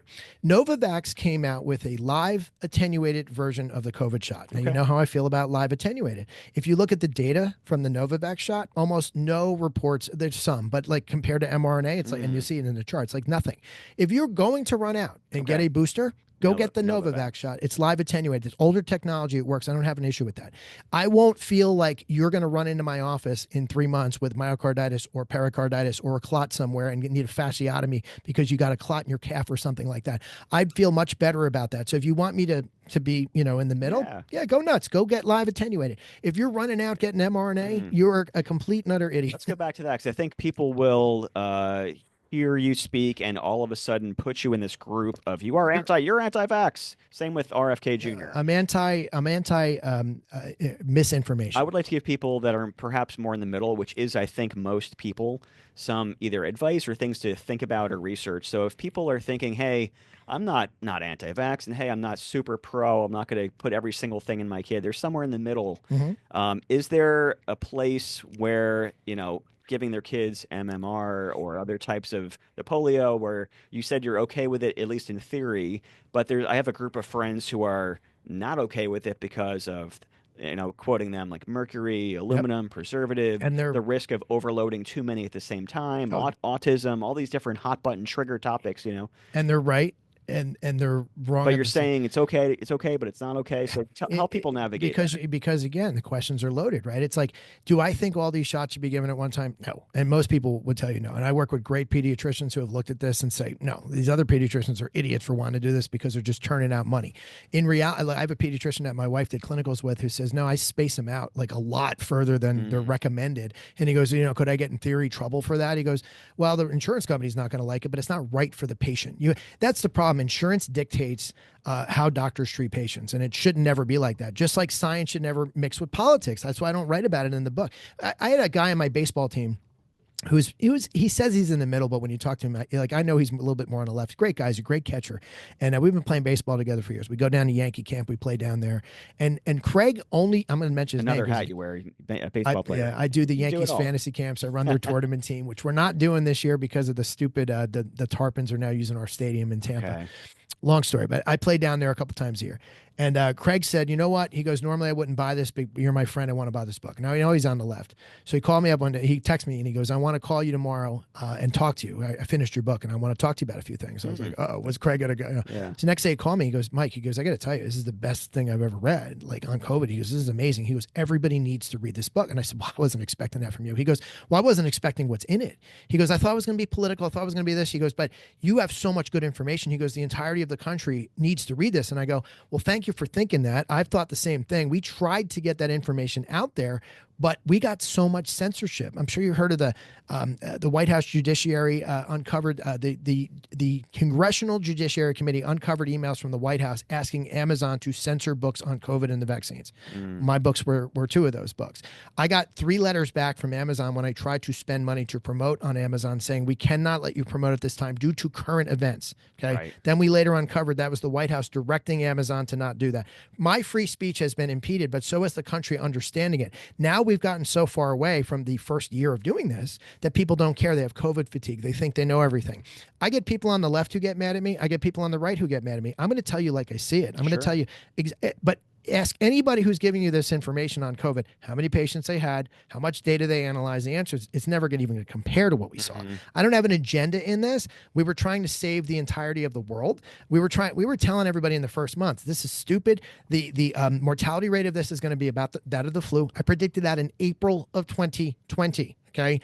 We said schools shouldn't be locked down. We don't wear masks for viruses. This is really dumb. The whole, what I saw, the social distancing, the planes, the masks on planes, the flight attendant telling me I could put it up and down between bites and sips. Give me a freaking break. Ridiculous. There was so much. Going to restaurants, you walk to your seat, cover your mask, then eat, it's just unbelievable. A lot of, just to put it out there, I think that I I have empathy, and I think I'm fairly open-minded with all my friends of all different views.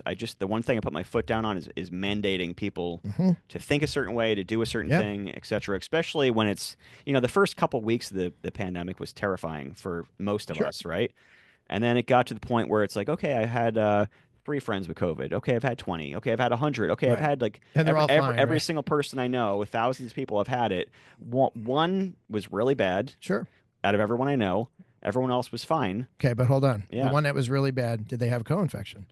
What was their CT value? as far as I How know. were they I'm going tested? to send you his information because he did not get the vaccine. Mhm. As far as I know, he had no comorbidities. Okay. Very healthy, very athletic Yeah. guy. Ended up in the hospital in a coma for about like a year, I think it was. Okay. Very crazy. With COVID at the time, or? With COVID. Okay. It's still to my knowledge, a kind of a mystery of how it happened. His wife, so this is Drew Brophy, he's a fellow artist of mine. He Okay. was he was in a coma for I think it was like a year or something Wow. crazy. His wife and him think that the fact that he was such a hardcore surfer, by like holding his breath and being so good at that, they theorize that it had some sort of, I think she was saying, some sort of like micro tears or something, some kind of susceptibility in his lungs for his lifestyle of holding his breath and surfing, etc. That's the only thing they could think of, but they still don't know. I'll send it to you. Maybe you can Yeah. find something out. But he's the only guy that didn't do well, and that's a mix of people with the shots, without the shots. I had a guy who was in a coma for 77, one of my best friends in a coma for 77 days after his shot. He wound up with meningitis through 33 clots. They said micro clot. These little, they basically wound up stroking out multiple times.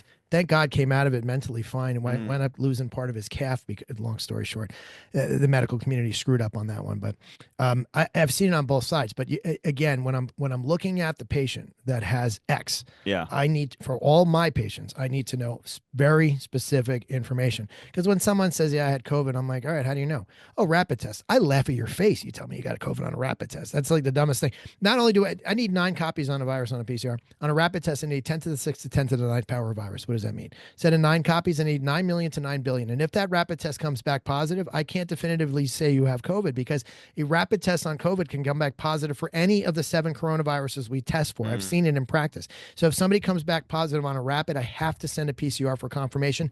And if your symptomology is there, run a RPP for co-infection. So I have to see what you have in total. Okay. So again, these people that tell you these stories of, "Oh, I heard a story with this." I have 19,000 of those stories, but I have very succinct information, very specific on all of them. And it's very important to understand the totality of the situation, because you can't just say, "Yeah, COVID's this, COVID's that." Sometimes these people would get sick and it was, a combination of the COVID and the RSV, or COVID and the H flu, or there's so much more to it. That's what I try to explain to people. And it's very confusing. It's very frustrating for me arguing with people in public who think they've researched, think they know, but yet they most of the time wind up with a confirmation bias. And a lot of times it's myopic, because they go, "I had." And when I say to them, "You had, how were you tested? What was your CT value? What was your co-infection?" I need to know that, or your data wouldn't even make it into our set. So important. Makes sense. I want to talk about in a few moments the situation of massive sudden deaths that seems to be I say seems to be because I have personally not done research. I've seen a lot of anecdotal stuff that's terrified the fuck out of me. Yeah. A lot of people have. I want to jump into that, but before we jump into that, I talked about my friends on one side. I want to talk about some friends of mine on the other side who reluctantly or naively, however they might describe it, got the first 1 or 2 shots. They've since regretted it, and now they're living in fear of, like, what have I done? So I want to be really fair in this conversation. I've talked about friends over here. Now I want to talk about friends over there.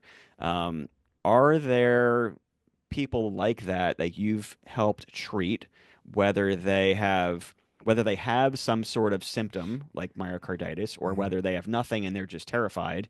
Are there things that people could do in those situations to mitigate any potential risks? So early on, we had patients. This is before everybody started to catch on to what we were saying. I had people come in. I had one patient in particular. I'll mention her name. She was very vocal about it. Her name is Ashton. 20 years old at the time. Her job forced her to get a shot. I think it was Pfizer. So she gets the shot, and within a week, her hand started to blow up. Now, she was an EMT at the time, so she was afraid to tell her job that she couldn't even lift the gurney. She was afraid to lose her job, but her job is the one forcing her to get the shots. Okay. Her hands blew up so bad. Like she couldn't even get her. She was engaged. I was like, you're too young to be engaged. She was 20 years old, couldn't get the engagement ring off, and she's coming to me for help. Meanwhile, she said, I have to go get another shot. I'm like, I wouldn't do that. And she's like, but I have to. So she went and got it and got worse. I'm like, okay. She starts gaining weight, 30 pounds. Her joints got so bad she couldn't even bend down. She's in my office, and she's coming to me for help.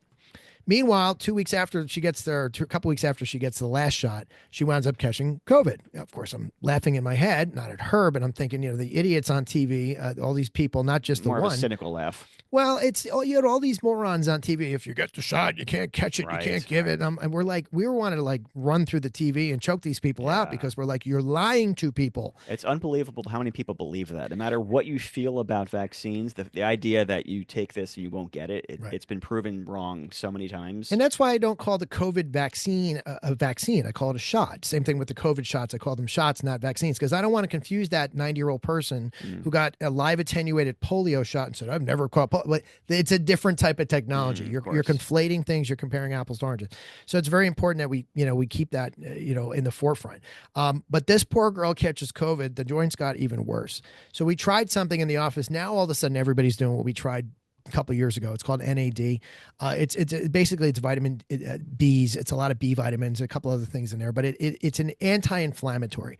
I have one patient who had an NAD booster. Is that what we're talking about? Well, you can get NAD over the market. I take NMN, which is a mouthful to say, which is an NAD booster. Okay.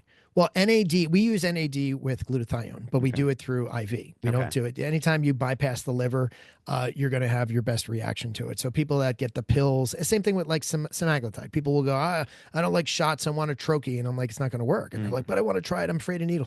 They use the troche. They won't lose weight. I'm like, you got to do a shot. The shot's the best way to do it. So we use NAD with an infusion with a push of glutathione. That seems to get the inflammation down.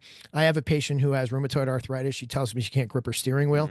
We tried NAD with her with glute, and she came in like a couple days later. She goes, I'm driving now. I forgot our conversation. I'm like, what do you mean? She goes, I'm gripping my steering wheel. I'm like, oh, great. It's nice to see like smiling patients when you're trying to help them. Of course. But the NAD seems to wear off after a couple weeks. And what I've noticed is you'll get about maybe like 3 weeks worth of like really good anti-inflammatory. And then like after 3 months, it's like totally done. For people with like rheumatoid arthritis and things like that, they usually come in once a month for an NAD infusion, and that helps. This girl, it took her, I want to say, a good 2 years before she fully recovered. It caused such a cytokine storm. It caused such an area of inflammation that it like blew up on her. So the best way I can almost describe it is like almost like anaphylaxis. But you almost have to like, but it's not that. I'm just trying to like give you an analogy. But you're almost calming the inflammation. You have to calm it like multiple times before your body starts to kind of heal itself and get back to baseline. The shots for her really, I mean, she knew. It was like, took the shot a couple days later. Joint issues, it got worse and worse and worse. It was like cause and correlation. I'll tell the story here because she doesn't care anymore, and I mentioned it publicly a few times, especially when if I say it on national TV, Jay, I can say it here with Jay Alders. So my wife, who did not want the shots, obviously she's married to me, she understands this. Her hospital forced her to get the shots. So when she got her shot, she immediately started having some issues. She went to the cardiologist. They found she had it 6 months after the shot, enlarged right atrium.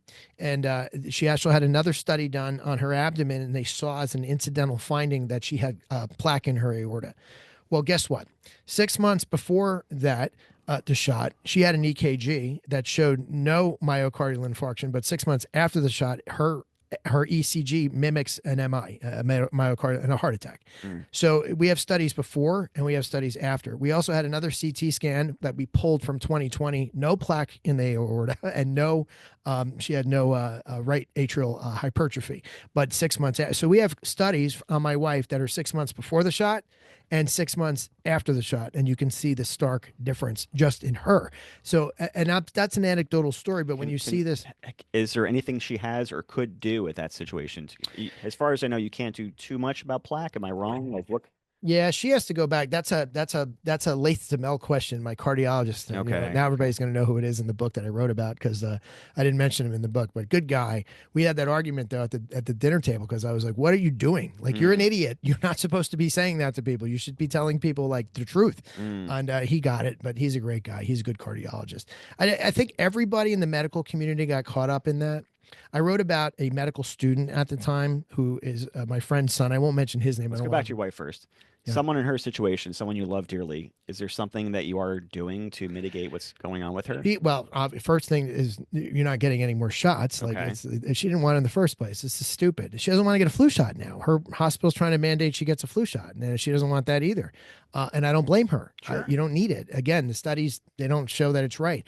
That the efficacy is even there from what they say. Again, when you do placebo study, and this is kind of what I was explaining before about the testing. If you were going to do a placebo study, let's say you gave 1,000 people a flu shot, whether it's FluVax or FluVent, whatever it is, give them the flu shot, and then you do 1,000 placebos with no shot. You'd actually have to test both groupings every single week, just like we did when we were on site with police departments, nursing homes. You'd have to test everybody every single week with a full RPP. Okay, to see if they actually develop the flu. Because again, what we've learned from respiratory pathogens is most people don't get a classic symptom. So if you're waiting for the 1,000 placebo group to come in and tell you, I got the flu or I'm sick, right? Most people don't even realize they're sick because they never get to the point where they're sick. You'd have to actually test both groups every single week to see if they got it to prove the efficacy of the flu shot. No one's ever done that, so you can't prove it. Okay. As far as my wife is concerned, or people like her, people that have or have not seen something. There's people out there that sell that have products on the market, like Dr. McCullough has a product on the market. It's called and cytokinase is in it. It's called Spike Support. His product. That's from the wellness company. But there's other companies that have stuff like that. Now I've asked doctors like Dr. Jancy Lindsay, what do you think? Is this all snake oil? And she goes, no, it actually, does show that it can mitigate some of the spike proteins. The further, here's my best opinion. I don't want to speak for or against. I'll just tell you what other people have said about these. What I will tell you is the further you get away from that, the better you're going to be. The more you eat healthy, the more you work out, the more you force capillary action, the more you force oxygen into areas of your body that need it, that can force out the toxins and try to maintain, optimal health. That's the best thing you could do for yourself. So everybody that's looking for a cure, number one, first of all, you should have never got these stupid shots in the first place. Again, for the two reasons. One, they don't work. And two, you don't need it. So ridiculous that if you ever ask me the most basic question, it's like when you have 19,000 patients that fully recover from COVID and I see people running out to get boosters, I just shake my head and go, dude, I think we're lost. And at some point we have lost the IQ level of somebody doing that is there are a lot of people like your wife who are sort of really hard pushed towards a decision they may not otherwise have made. And I'm wondering what people like that people listening that are like, fucking A, I had to get it. I got it. I regret it. Those types of situations Work out, are there. Eat right. Just eat healthy. Just do the best you can kind of thing. You can check into all these companies. Dr. Lindsay swears by Dr. McCullough's Spike Support. But how long do you take something like that? It's like there's no real, look, I never had the shot. I worry because, Dr. Lindsay tells me that shedding is real. So by her definition, just me being around other people who've had the shot, well, I could get, some of this spike because of shedding. You hear about stuff like shedding and you go, dude, I don't know. That's like I said, above my pay grade. You talk to a microbiologist who understands it a little bit better. And when she explains it scientifically, you go, okay, makes sense. Yeah. So, by her definition, everybody's been exposed to these spike proteins, but the worst cases are the ones that were mRNA that had multiple shots with mRNA. When you go down the line and you look at the data, viral vector wasn't as bad, which is the J&J shot. And then when you look at the Novavax, it's almost virtually like it really had no issues. So if you want to keep running out and getting shots, like I said, go for the Novavax all day long. But do you need it? Does it work? Sure. No, you don't need it in the first place. It's kind of dumb. Do you have any insights or theories or feelings on the apparent spike in sudden deaths that we've seen. Yeah, so I interview Richard Hirschman, as I mentioned, the embalmer. I see you looking at your time, so we'll get No, you. no, no, we're good. I was just checking. You're good on time today. We have to Okay. close the office at 1 o'clock, so we're good. I could sit here for hours and do this. Yeah. You just get sick of me. On the sudden deaths, I interviewed Richard Hirschman. He's the embalmer I mentioned, and the movie died suddenly. And what he'll tell you is that it's kind of stark when you talk to somebody. I like to talk to people face to face. So we're sitting here on Zoom, best I can do. He's down south, and Richard's a great guy. I feel horrible for the way he was treated, but because he was a lot like me. He's basically saying, "Hey guys, I see something over here. I want to show you guys what I found. Like that, this could be important." And you had people looking at him because of narrative, saying, "No, you got to be wrong. You're making this up. I'm making up." Like, dude, I found. He's literally pulling these white fibrous materials out of people. He's calling other embalmers. He's calling other funeral homes around the world, telling them, "Yeah," they're saying to him, "We're seeing the same thing." Richard will tell you this is stuff he never saw before 2021. He will tell you, here's what's kind of stark. He used to record every single patient that came in, right? So he'd have this log, and he can tell you in his 20-some year history of doing embalming how many young people he's ever had to embalm, because it was an anomaly and it was sad. You'd see like a 19-year-old come in, died of a car crash or something, or a young kid who had cancer, and it was like, 2 or 3 or 4 people in, how many years of doing this. He said after 2021, he couldn't stop counting the amount of young people that were coming in with all these things. So these are dead people that he's embalming, and he's pulling these freaking white fibrous things. Where is he pulling these things out of? Arteries. Arteries.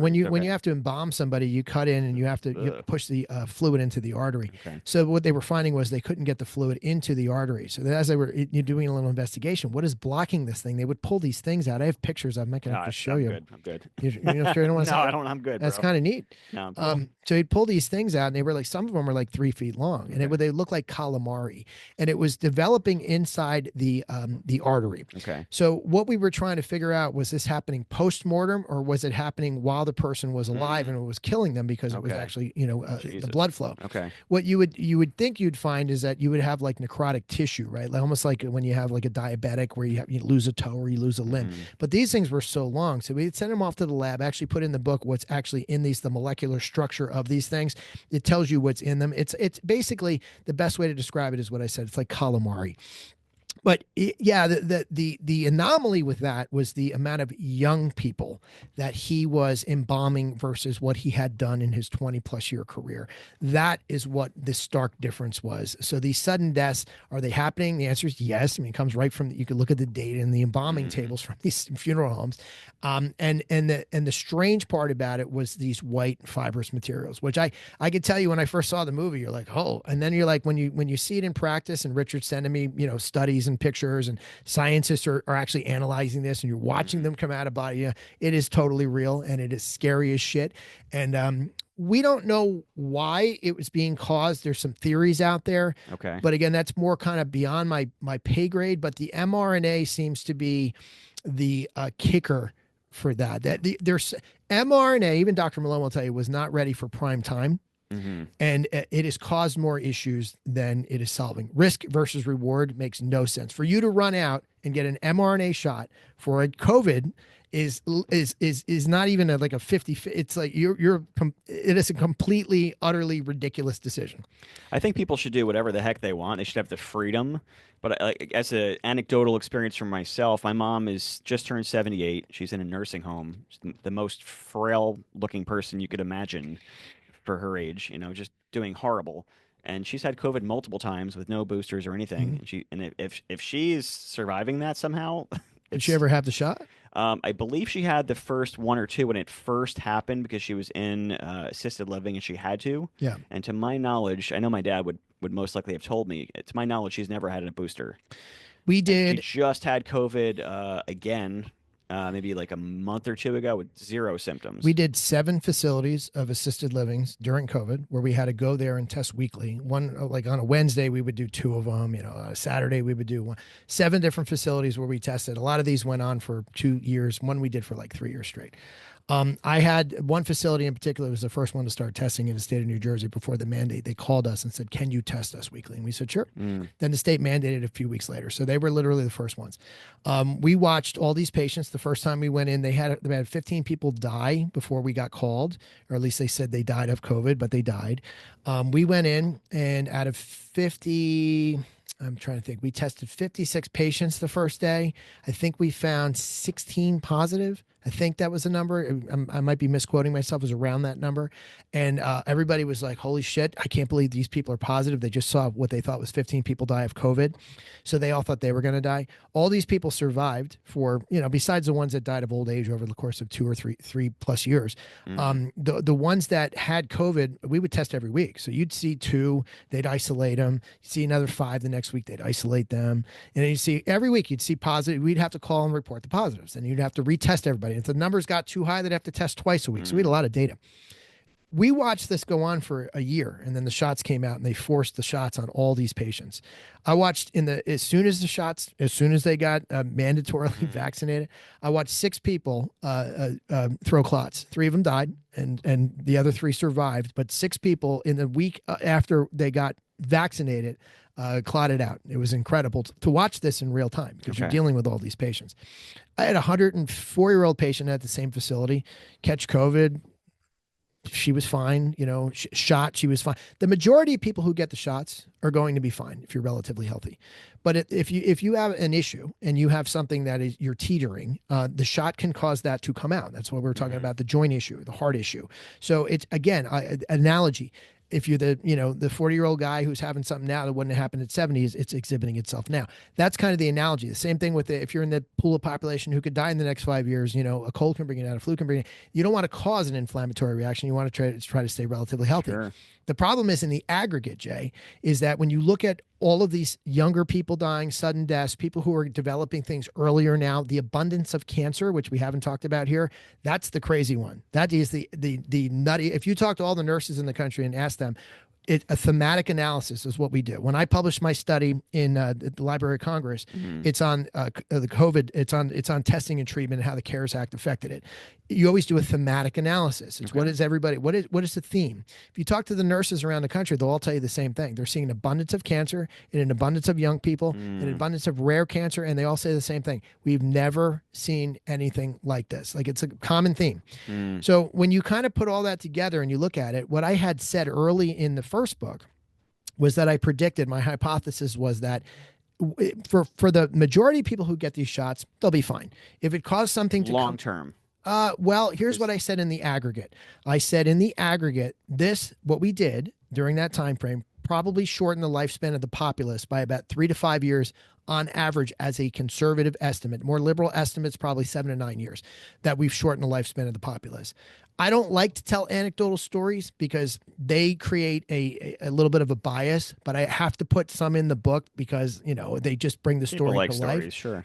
My dad passed away during COVID. Got multiple shots. He keeled over one day in Florida, and his autopsy report was very indicative of what we see from vaccine injury. Enlarged heart. He was seeing doctors regularly, including a cardiologist. Enlarged heart, through a clot in his coronary artery, and his kidneys looked like they were going to fail. My sister now is having kidney issues after she's been shot multiple times. My mother died. I don't think her death was related to COVID. She died this past June. My mother, everybody in her family, on her side of the family, was in her 90s when they died. All the women. She died at 77. My dad, respectively, at 76. I had 2 other friends that were very close to me that also died. My friend Phil just died a couple months ago. God, I'm sorry. And his wife died last year. When his wife died, we lost 4 people who are very close to me in the last year or 2 years. When Marilyn died, she had previously had cancer. She was cancer-free, sold her house in Wall, New Jersey, moved to Florida full-time. She moved down there. Scans were completely clear. And I had been telling her, Marilyn, you do not want these shots. You do not need these shots. That's the common denominator again. But again, you watch the media and you hear what everybody, CDC, saying. They're running out and getting these things. Her cancer came back with a vengeance. She had a huge tumor in her esophagus. And I sat with her on her deathbed, and she said, and I wrote about her in the book too. And she said to me, she goes, Michael, I don't know. She goes, I was fine 3 months ago. I was completely cancer-free. Now she's like, it's going to kill her. And she goes, I don't know how this happened so fast. And then she looked at me and she said, I think you need to write another book about it. And I understood what she meant. She was basically saying, like, I didn't have to look at her and say, I told you so. And I don't want to say that. It was one of my best friends, and she's sitting there dying.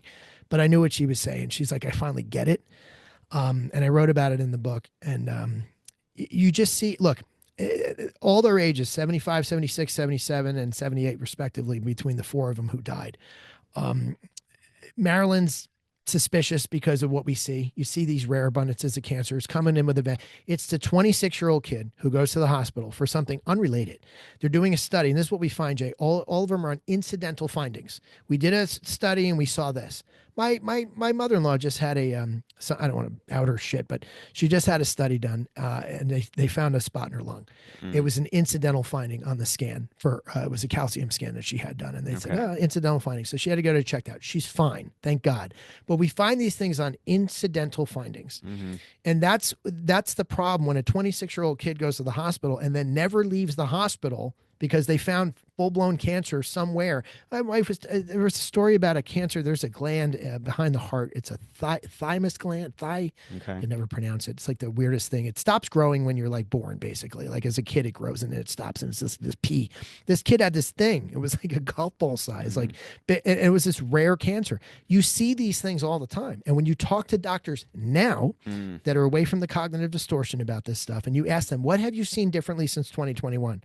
The theme is always the same. We're seeing stuff that we've never seen before. We don't know where it's coming from. And all that we did differently in 2021, go back to the charts, which you see that the numbers, those charts stick out like a sore thumb. My wife just got me the new Insta360 X4, and I'm hooked. I just took it on a snowboarding trip with my family, and the footage is insane. It's like a drone was following us. And the selfie stick, yeah, it's invisible. Total game changer. And right now they're having a big sale and even offering free gifts with a purchase. You can check out my affiliate link. It costs nothing to you, but it does help me out if you make a purchase. Check out jalders.com/X4 for the latest offers, or visit insta360.com and use my code INRR6JU. That's code INRR6JU. I'll have it down in the show notes too. Yeah. And when you hear the stories, they stick out the same way. Man, I guess getting off this topic, because I think we've covered a lot. I know you're obviously very political, which is fine. I'm wondering, from your perspective, how we come together. How do we find common ground? Do you feel like, I guess, whether it's something like RFK Jr. getting elected, maybe that'll potentially impact this topic, and then there's a million other topics that kind of fall into that category. One of my biggest interests in talking about all these things is trying to find things that we all overlap on, because I've had, over the past several months, I've had several friends that I've known for literally decades cut me off, tell me off, unfriend me, not because I'm the farthest from an extreme person on any of these topics, but if I or anyone else dares to question or go against any narrative that overlaps something that they're really passionate about, all of a sudden other people, you're the enemy, you're this, you're that. How do we heal from all this? Because at some point this will be irrelevant in some way, shape, or form, and you'll be on to the next thing. Pilot, comedy, whatever else you invent to do in the next part of your chapter, which I'm excited to see. But at some point, this will be behind us. And how do we come together and start fresh and heal and move on to better chapters? I could tell you what I think, but I don't think it's going to happen. I have a new book coming out in a couple of weeks. It's called The Only Way to Save America. And it's strictly on issues. It has nothing to do with, it is political, and it's not, these weren't, as much as people want to think they are. But the new book is just about issues, and it's about common sense issues that we've all talked about. What I think that the only way to move on is to educate people. And I think the problem with that is, it depends on what you think your level of education is and where you're getting your news from. I said on my show this morning, we were joking around because I watched a video clip of people on the street, and they were getting questioned about Trump's speech the other day. And these people were all against his, I don't like the man. I thought the speech was horrible. Then the reporter started asking them questions about specific issues. And those people all agreed with what Trump said on the issues, but they didn't know it. And I always say, and I don't like the whole Republican Democrat. Look, I was a Republican years ago. I don't like a lot of the Republican Party because both parties do the same thing. when it comes to money and power and human nature doesn't change, right? It stays the same. People always like to say, "Oh, the world was different back then." Well, maybe the forces around you, the way you got your news was different, but human nature was the same throughout. You could predict how things are going to happen and play out based on sociology and human nature. But the problem is, and I said this and I don't want to piss off half of your audience, but I said to my wife this morning, I said, I think most people are Republicans and don't know it. When you figure out which party you want to caucus with, because when you look at the issues on the right, at least in my opinion, a lot of them are common sense. And when you look at the issues on the left has literally lately suspended reality. They are literally, I mean, we went and watched a speech the other night where they didn't talk about issues. They don't want to do anything. They want to go against what the president does. Case in point, California is spending $50 million right now to go against the Trump agenda. When you ask the representatives and legislators in California, well, what specifically do you want to go against? They can't give you an answer. They just say anything. That's not a logical answer. If the president wanted to, I don't know, create, cure for cancer, you're going to be against that? They can't answer the question because they don't know what the president is proposing. So we've gotten into a point now politically where we've literally suspended logic. You could talk about anything. It could be, I don't know, the immigration issue. People talk about language and they want to spin it. I always say this on my show, like illegal alien. Alien is not little green men. Alien is Latin. It means not of this place. Right. And when someone says illegal, all they're doing is giving a term that was, it was printed for a reason. That is how you classify somebody who's here illegally. People like to take language and spin it, and they like to get people emotionally riled up. I think the way past it is education. But it's really hard when you're trying to talk to someone who doesn't agree with you and doesn't use logic then to have the conversation with. If you want to point out, like I just did with charts and numbers and anecdotal stories, but literally hard data from 19,000 people, I still have people disagree. What are you disagreeing with? I'm not giving you an opinion. I'm telling you what the data says. People have their own version of that. People have their own charts, their own pie graphs, their own. Everyone has their own version of all that stuff. I'd argue they don't. I'd argue that nobody that argues with me about COVID has actually seen or treated 19,000 patients. I'd argue that they never collected the data. They probably read a story somewhere where they think they have. Yeah. Look, I've run campaigns. I've worked in politics for years. I've been a consultant. I've worked on 3 presidential elections. I've been a senior advisor on congressional campaigns, U.S. Senate campaigns, and a lot of local stuff along the way. It's different when you see it in action. And I get pissed at both parties because overall, human nature, sociology, and look, on a local level, there's no Democratic way to pick up your snow or Republican way to rake your leaves, right? It just doesn't happen. People pick a party a lot of times locally because of how they feel about national issues.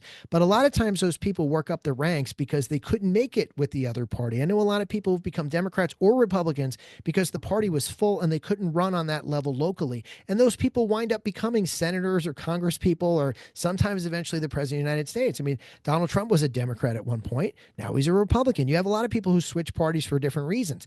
I have a problem with people who switch parties that are so fundamentally embedded in a certain issue.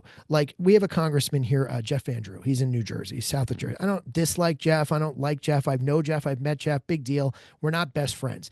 But Jeff was on one side of the aisle. And when you look at both sides of the aisle right now and how polarized they are, and you told me, oh, you were so passionate about these issues and you pushed that button for that side for so long. But now because you were threatened with losing your job, you just decided to switch parties. You tell me you just changed all your morals and all your values. It tells you a lot of politics is fake, right? It tells you a lot of this BS. And both sides do it, but I see it happening more on the left where the left will play. The left is always going after emotion while the right is trying to steer you logically. The problem is the old saying is when you're explaining, you're losing. So as the right is trying to explain why these issues make sense and why this path might be the right way, the left is just going after the jugular with emotional issues. And if the left can steer, half the populace, then they've won. To be honest, Mike, I feel like I see that on both sides. I really do. I see what you're saying 100%. I also see the opposite. It happens on both sides. I also see the opposite. Just to be fair, my whole thing that I'm mostly I love talking about policies. I love talking from like a 50,000-foot view. I love topics. I love like debating, talking, discussing all those different things. What gets me really emotionally involved is when I see or have friends that are cutting off relationships or Sure. are altering the way they talk to people or see people based on just differing. Like, I like again, I have friends from 3 decades ago that I knew when I was super young that we'd go out and party and have great time. And at that time, we probably all of us had views politically across the spectrum, but no one cared. We knew that this guy John over here was the conservative guy, and this guy over here, Mike, was super super liberal, and no one cared. Right. That's what gets me like just like why? Yeah. Why can't you just be like this dude feels that way, that dude feels that way, this chick is this way? What who the f cares? You know what I'm Because saying? you go back to COVID, Jay. It was those people, like the people on the right, and I kind of feel this way too, because and I'll digress. I asked my co-host once on my show. I said, what's the break even point? Like if you're on a plane and half the plane doesn't want to wear a mask. Does the airline go, well, we got a 50-50 thing. We got to give it up to a vote. Is it 60%? When 60% of the plane or 70 or 80% said, we're not wearing masks, are they still going to fly the plane because the majority of the plane doesn't want to wear the mask?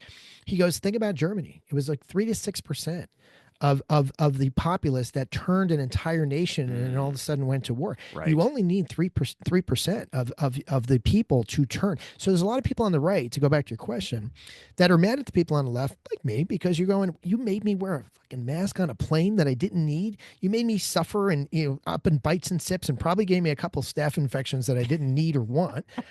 You forced me to walk in a grocery store on these these arrows and not go to funeral. See, it becomes personal when you see it in practice. Yes. My friend Mike Fuoco, I read about him in the first book. His dad died during COVID, and none of them were allowed to go to his funeral. This is a guy who served this country, was a colonel in the United States Army. They couldn't even congregate at their fathers and their husbands, and I know his mom's funeral because of draconian measures that we went along with for no reason. Right. When I was in the nursing home, Jay, and I would watch, because we were there every week.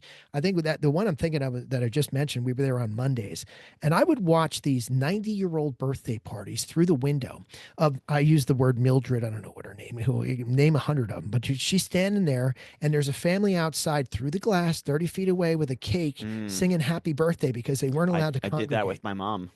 We had to stand outside of a window in the winter looking through her in the assisted living. Be like, hi, mom. That stuff infuriates me. It infuriates me it's too. when people, again, it comes back to like the mandates and the power. When you feel how you want, but don't you dare tell me what to do. But they did. Yes, and they did. And I was just going to say that, to what you said, when back in the day and you felt that way, you want to go your way, you go this way. It's like the Goodfellas. Remember the two dogs, and he goes, one dog's looking this way, one dog's looking that way, and this guy's going, what do you want from me? Right? I don't care. But when you force people to separate, when you force people out of school and into mass and into shots in your bodies that you don't want, that's where I draw the line. 100%. I think that's why people are so polarized now, because you've got sides that are trying to be draconian and socialistic in nature against, I think, when it comes down to it, I think it's the people on the right who are like, do what you want. And then we get into the abortion issue, right? I'm pro-life, but at the same time, like I don't think government should tell people what to do with their bodies. That's a mandate, right? So I'm just like, government stay out, but there's a lot of people on sides that'll say, well, I'll give you a different argument. So, but then there's other things. And when you look at both sides of the coin, it's usually the left that is trying to force things, force higher taxes, force more money, force more regulations. The right the right now is more like what a classical liberal now used is to the be. key word, because things have definitely flipped. Oh my God. Like when I was a kid, I lived in a suburb of Chicago. I was very little, and some year or two, whatever it was before that, they had the Nazi marches in Skokie, Illinois. And I remember growing up, on one side, it's like I was raised Jewish, so I was terrified, and that's, very scary. On the other side, as I grew up and learned about free speech, you learned that the ACLU, who is very left leaning, were the ones that actually defended them to speak, not because they liked them, because no one likes Nazis, right? But because they deserve to have the freedom to express. Sure. And that's a tough argument to swallow and be okay with, but that's where the left used to be. That's not where they are now. And then to be totally fair, growing up also, it's like the right were the ones that were, against, rap lyrics, or were against certain books or whatever, historically burning Beatles albums. Right. So there has been a lot of flipping back and forth. Yeah. I mean, look, I'm a free speech absolutist. I'm a constitutional conservative, and when I say that, I look at certain things. That's kind of what the new book is about. I look at all these, common sense issues. Like, for instance, nobody wakes up in the morning and goes, you know what I want to do? I want to pay more in taxes today. I think we need to spend more of my hard-earned money and give it to but it's a counter logic argument. It's counter to just, I'm a logical person. Nobody does. I read a whole chapter in the book about reforming the tax code. 40% of Americans do not pay an income tax. Yet they vote, and they're telling guys like you and I who work, you got to pay your fair share, which nobody can define. So, that's illogical. I talk about reforming the tax code to get rid of the income tax. We didn't have an income tax till 1913, right? Yep. 16th Amendment did that. And when you put it in context, and it's probably one of the biggest chapters in a new book. If you put everybody on a level playing field, whether either with the VAT, let's say you have a combination of tariffs and a VAT system, right? Now it forces everybody. It's the woman in Elizabeth, New Jersey with 5 kids who doesn't pay a dime in taxes, who's yelling at me and you. Now she's got to pay a tax. Now, of course, it wouldn't go on, groceries and, things you need. But it would, if you're going to buy the boat, it's Jeff Bezos wants to go out and buy the $100 million boat, and I can only afford $1,000 boat. Well, he's going to pay more in taxes. But now it's on what you spend. So more like a fair tax system. That would be a fair tax. Yeah, VAT tax. Familiar with the fair tax? I am. Proposal. Fair taxes of well, they have the couple. It kind of takes out the black market as well. Like you want to buy a luxury, guess what? You got to pay taxes. You can no longer hide it. You can't stash your money somewhere else. You spend your money, you pay the taxes. I've been a huge advocate for a VAT tax. And when I say VAT, and for your listeners who are not watching and can't see my V, it's VAT, VAT, not flat. Because I had one guy who was running for Congress. He goes, I had him on the show, and he goes, I'll be interested in hearing more about a flat tax. I go, no, you're mishearing me. VAT tax, value added tax. But that means everybody pays fairly. So, you're not picking winners and losers. I've never liked an income tax. I think it's ridiculous. It's regressive. I think property taxes are worse. Property taxes are horrible as well. Ron DeSantis just did a proposal now to eliminate property taxes. And that should not be partisan. I feel like if someone, especially older people, if you spent your life paying off your home and now you have a house up the street in Spring Lake that's went up in value from the time you bought it 7 years ago. Now it's a $5 million house. You can't afford to live in your own house. Exactly. That is it's just wrong. I agree with you. No one that's going to convince me otherwise. I am not. I am on your side. Yeah. I think you'd like my new book, actually. You got to read these, but I'm going to give you the new one.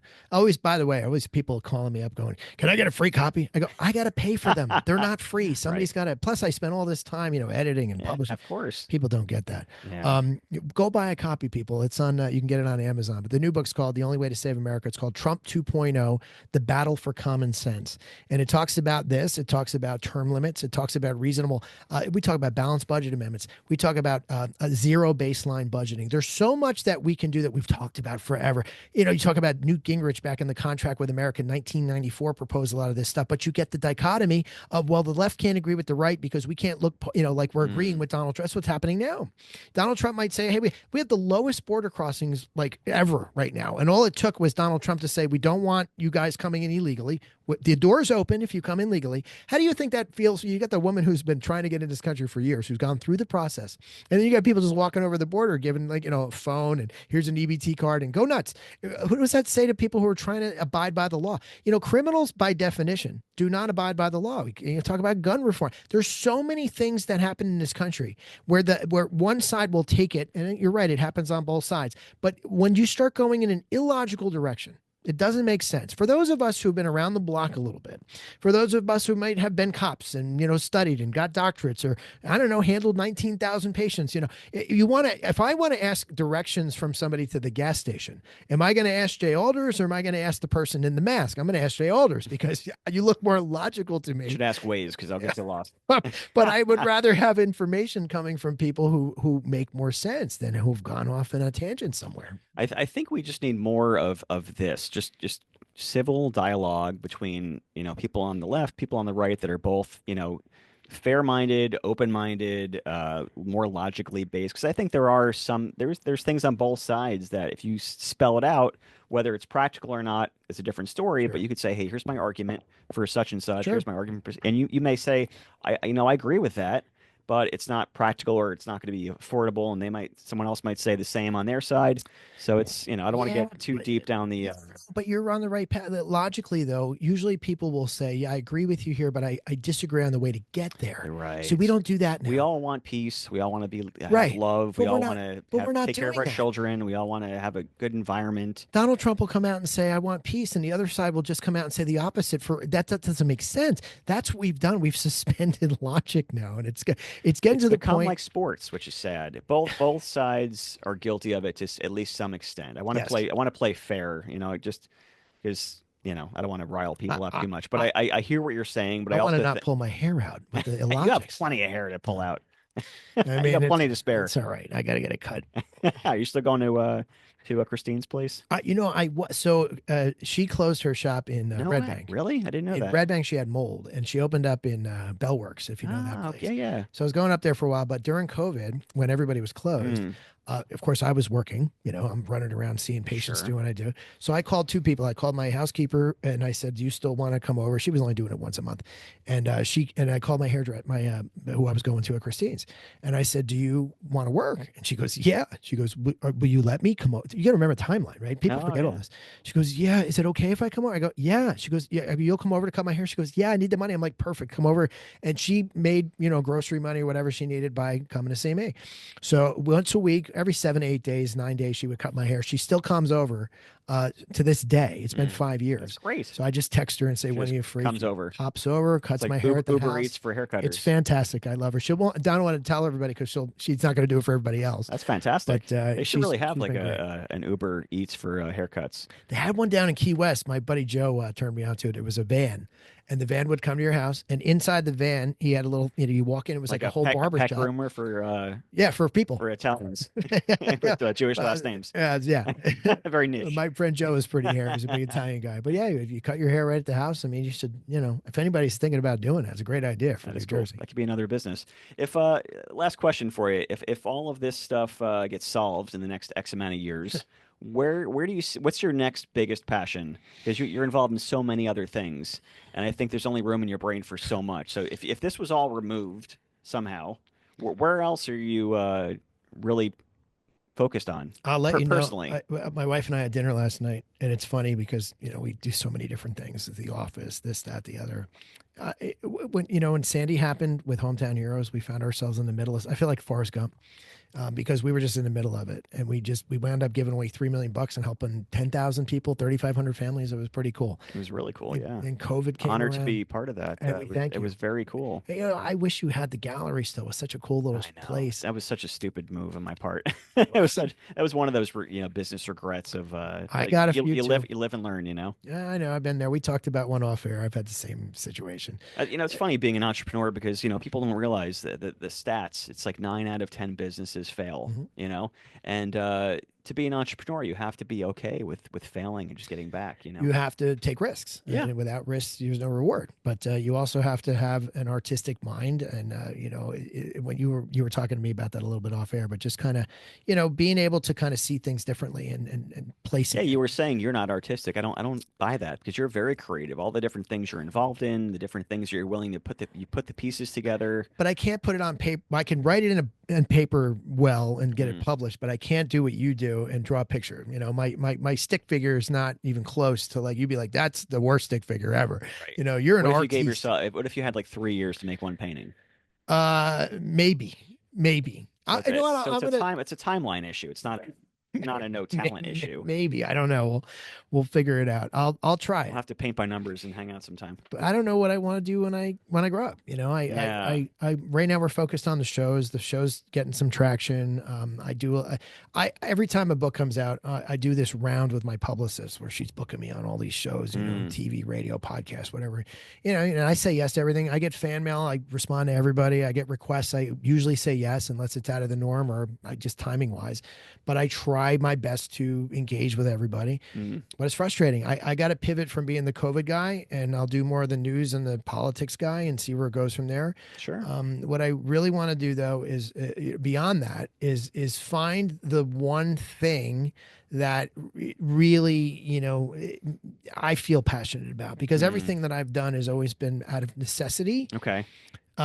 Survival. Flying, comedy.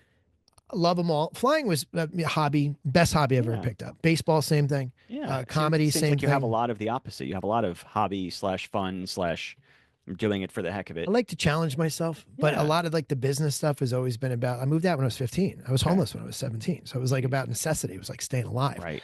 And I, still, like I said to Kelly last night, like we were at dinner, and I said, like I don't know what I want to do after this next book. I already have another one I have to do with this guy. I'm doing a favor to like co-write a book. And I said, but after that, I don't know what I want to do. Like I still at like almost, I'm 49, and I never tell anybody my age on the show. They look at me on TV and they go, "How old are you?" I'm like, 36, and they usually believe it. It's the hair, but I don't know, Jay. I'm still looking for that hair. Passion. This is a passion though. I do enjoy same man meeting, talking, and catching up, and just that to me, like I wish I could do more of that. Would it feel weird for you to hear that I also feel the same way? No. Like even though I love art, I still it doesn't do everything for me. Not as much as it used to. I still love art. I still love being creative, but it's not my only thing. I sort of envy people that have just one thing. Like I have friends that only play guitar. That's literally all they care about. I have friends that are like that with golf or whatever. Different. I don't have that one thing. I have like a billion things that it's good, but then you don't get really good at one of them. Well, I hate when people say to me when they find out my bio or what I'm doing, they go, "Oh, jack of all trades." And I go, "No, I hate that phrase because the next line that follows that is always master of none." Right. And I say jack of all trades, master of all that I enjoy, because there's a lot of things I don't do because I suck, like golf. People ask me, "Do you golf?" I'm like, "Not well." They're like, "Do you play?" I do play guitar, but I don't tell people that because I suck at it. Like I'm good. I'm okay. I'm a novice, but we should jam sometime. Well, yeah, I'm the same way. I'm not great. I just love it. I really love it. I wish somehow I got checks for just sitting on my couch playing guitar. Well, my wife will tell you I'm good, but I know I'm not. So I think you have to find multiple passions so that you don't get bored in life. But at the same time, you got to, if you do them well, and there's certain things I'm not going to do well, but I try to master everything that I've done. I'm never going to go on TV and speak to something that I'm never going to go on, whatever show I get booked on and say, "Hey, you guys want to hear a tune?" No, it ain't going to happen. But I want to get my guitar and have you play something now. No, not here. I won't do it here. I'll do it in private. We can have some fun. But like, I just try to master everything that, I can master to the ability that I can. Because you don't want to lose credibility, because the one thing that you only have in life that's only yours, that, once it's gone, it's gone, is your credibility. And I tell people that with these books, like I would never put in here or do an interview on stuff that I can't back up and show you in practice. And I would never risk that reputation, and I wouldn't mess with people's lives, especially when it comes to this. Yeah. What we were trying to do with COVID was save lives. Sure. And time and energy and school and kids and suicide rates going up and businesses being shuttered. We were trying to save all that. So it is kind of frustrating when people want to push back that don't have the same experience. But I think it all comes down to, passion, credibility, and trying to do the best at what you can, no matter, what it is. I'm always challenging myself to do that. So when the next thing comes along, if it's new, I'll let you know. Okay. How's the clinic going? Good. Where can people find your clinic? Or Sure. My Wellness Express is in Seagirt, New Jersey. I don't know. My audience is like all over the country. So, but we do a lot of stuff. Got a lot of people from Jersey listening. Sure. My Wellness Express. We do a lot of stuff that's like not normal. Do a lot of like aesthetic stuff, cosmetic type things. What's something that people might be like, "Oh, I'll check it out," Primary care, integrative medicine. I mentioned genetic testing, RPP. So sick visits. So if you really want somebody to analyze what's going on, come. Okay. But then we do aesthetics. So we do Botox filler. We do IV infusions. We do PRP, lasers, dark spots, red spots, hair removal. You got a mole, you got a skin tag you want taken off, I could do it. We do weight loss. That's huge right now. Everybody's got an opinion on semaglutide. I will tell you it works great. When you have a guy, I had a patient call me yesterday who started at 348 pounds, down 102 pounds. People are like, "Oh, side effect." I get 80% of my patients don't get a side effect. Do you take insurance for any items if people are wondering? We stopped taking insurance as of last year because they don't pay. Yeah. So everything's cash, but things are like, most things are not as expensive as people anticipate when they come in. Give a for instance of something that's popular, what it might cost. I mean, IV infusions. See, I think IVs are expensive, but the stuff that's in them is not. So IV infusion is going to be around $200. Okay. A lot of times, laser stuff. People want, like, for instance, hair loss. A lot of time, hair removal. A lot of times, people want, whatever, underarms done, legs done. Guys want their back done. You're talking about packages, a couple $100 a session. For weight loss on the. If somebody wrote you a script for Ozempic, you're going to go to the pharmacy and pay $1,000 to $1,300 a month. With us, it's like $400 a month. So if you're going up up in dosage. It goes up to around 500 a month. So that's like $100 a week. But for the guy, my friend Chris, and he's happy to, I don't do this with patients, but Chris is like, you can talk about my thing. 102 pounds. I mean, when he was 350, you're looking at him with a wound on his leg. I'm thinking, man, this guy's going to die in like 5 years. He's so happy now. I see him all the time. He's like, I wish I would have did this sooner when you told me to. I'm like, so when you see a patient like that, down 30 pounds, down 40 pounds, working out, getting back in shape, finally getting to their, they're healthy. Now they're eating right. Now they're doing the things you preach, but they needed that jump start to get them back. Sometimes people need a little motivation. I'm really not, from what I've read and heard, I'm not super big on Ozempic from what I know, but I also feel like maybe some people need a little jump start, you need a little motivation. Ozempic is semaglutide. So, and I will tell you from doing it, I got hundreds of patients on it.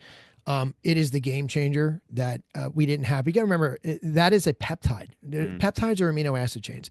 Your body makes GLP-1 when you eat. Your body does it on its own, and it feels full. So what semaglutide does is three things. It slows your motility, so it makes you feel fuller quicker. It increases your insulin production, so you're burning glucose quicker. And it stops the ability of your liver to make sugar enzymes. So one of the cool side effects is if you're a drinker, you just don't want to drink anymore. But for the person who couldn't get there on their own, to do it for a couple months, and I've had both patients, the ones that come off it completely and they stay because they've learned good habits and working out. Now they're doing the Jay Alders thing, or the ones that need a maintenance dose because they just can't quite get there. Now there's a lot of doctors saying it's not a bad thing if these patients are on it for life. When you look at their blood work, we do blood work pre. We always require that. You lose bone mass, I've heard, or muscle mass rather. If you are not eating and not working out, if you're not taking in the proper nutrients. So we also do a little nutritional counseling along with that. If you stop eating what you're used to, are you going to lose muscle mass? Yeah, because your body burns carbs, then it burns fat, then it burns muscle, right? Right. So, but if you're taking in more protein and you're drinking, enough fluids and getting your electrolytes, you're going to be fine. In fact, I got people who are on semaglutide who are increasing in muscle mass because they're using it as a tool. If you're shooting and going and doing nothing to help yourself, you are doing yourself a disservice. If you realize it's a tool in your tool bag because you want to make a lifestyle change and you're going to eat better and you're going to work out and you're going to use it as a tool to get back down to your high school weight and then put on muscle mass, it'll help you tremendously. But you have to do, like anything, Jay, you got to do it smart. It's not, medicine is never one size fits all. Sure. It's a weird world. I feel like with AI over the next few years, there's going to be some incredible things happening. You just got to kind of keep yourself going until that happens, right? Until OpenAI version 12 comes out and it just solves all problems. So let's check out your books here. Extra plug. We got Fauci's Fiction, Dr. Michael J. Schwartz, and we have Vaccine Fiction. And where people can find you on michaeljschwartz.com. Yeah, that and shows on Rumble. It's the number 2, Mike's Live. It's the best way to find us, or just go to our website. I think I have all the links. Are you open to people messaging you? Do you not want that? Are you open to that? Yeah, if people think you're a fucking nut job, do you want people? If they watch my show, they realize I'm actually pretty normal. Normal. If people are listening to this podcast and they have questions, or if they say, but I don't know, whatever. Do you want? Reach out. My email's on my michaeljschwartz.com. My email's listed. Awesome. I list my phone number. You're welcome to call me. You're welcome to reach out and just don't be a nut job. All right. Fair enough, Mike. Thanks, brother. You got it, bud. Awesome. Thank you. I really hope that you enjoyed that episode. If you did, please take a moment, leave me a review on Spotify and Apple especially. It takes about only 30 to 40 seconds to leave a nice review. You can just click on the stars. You can say something nice. I really do read them all, and it really does mean a lot to me if you could just please do that. And also make sure you hit subscribe and share the episode. Connect with me online. Connect with our guests. We love all the interaction, so please do so. Also, please check out my website, jalders.com. I am an artist. I'm a father. I'm a family man. I appreciate your support. I would love to get your eyeballs on my artwork. So, yes, keep sending messages. Let me know who you'd like to see on the show next. And I wish you an awesome rest of your day.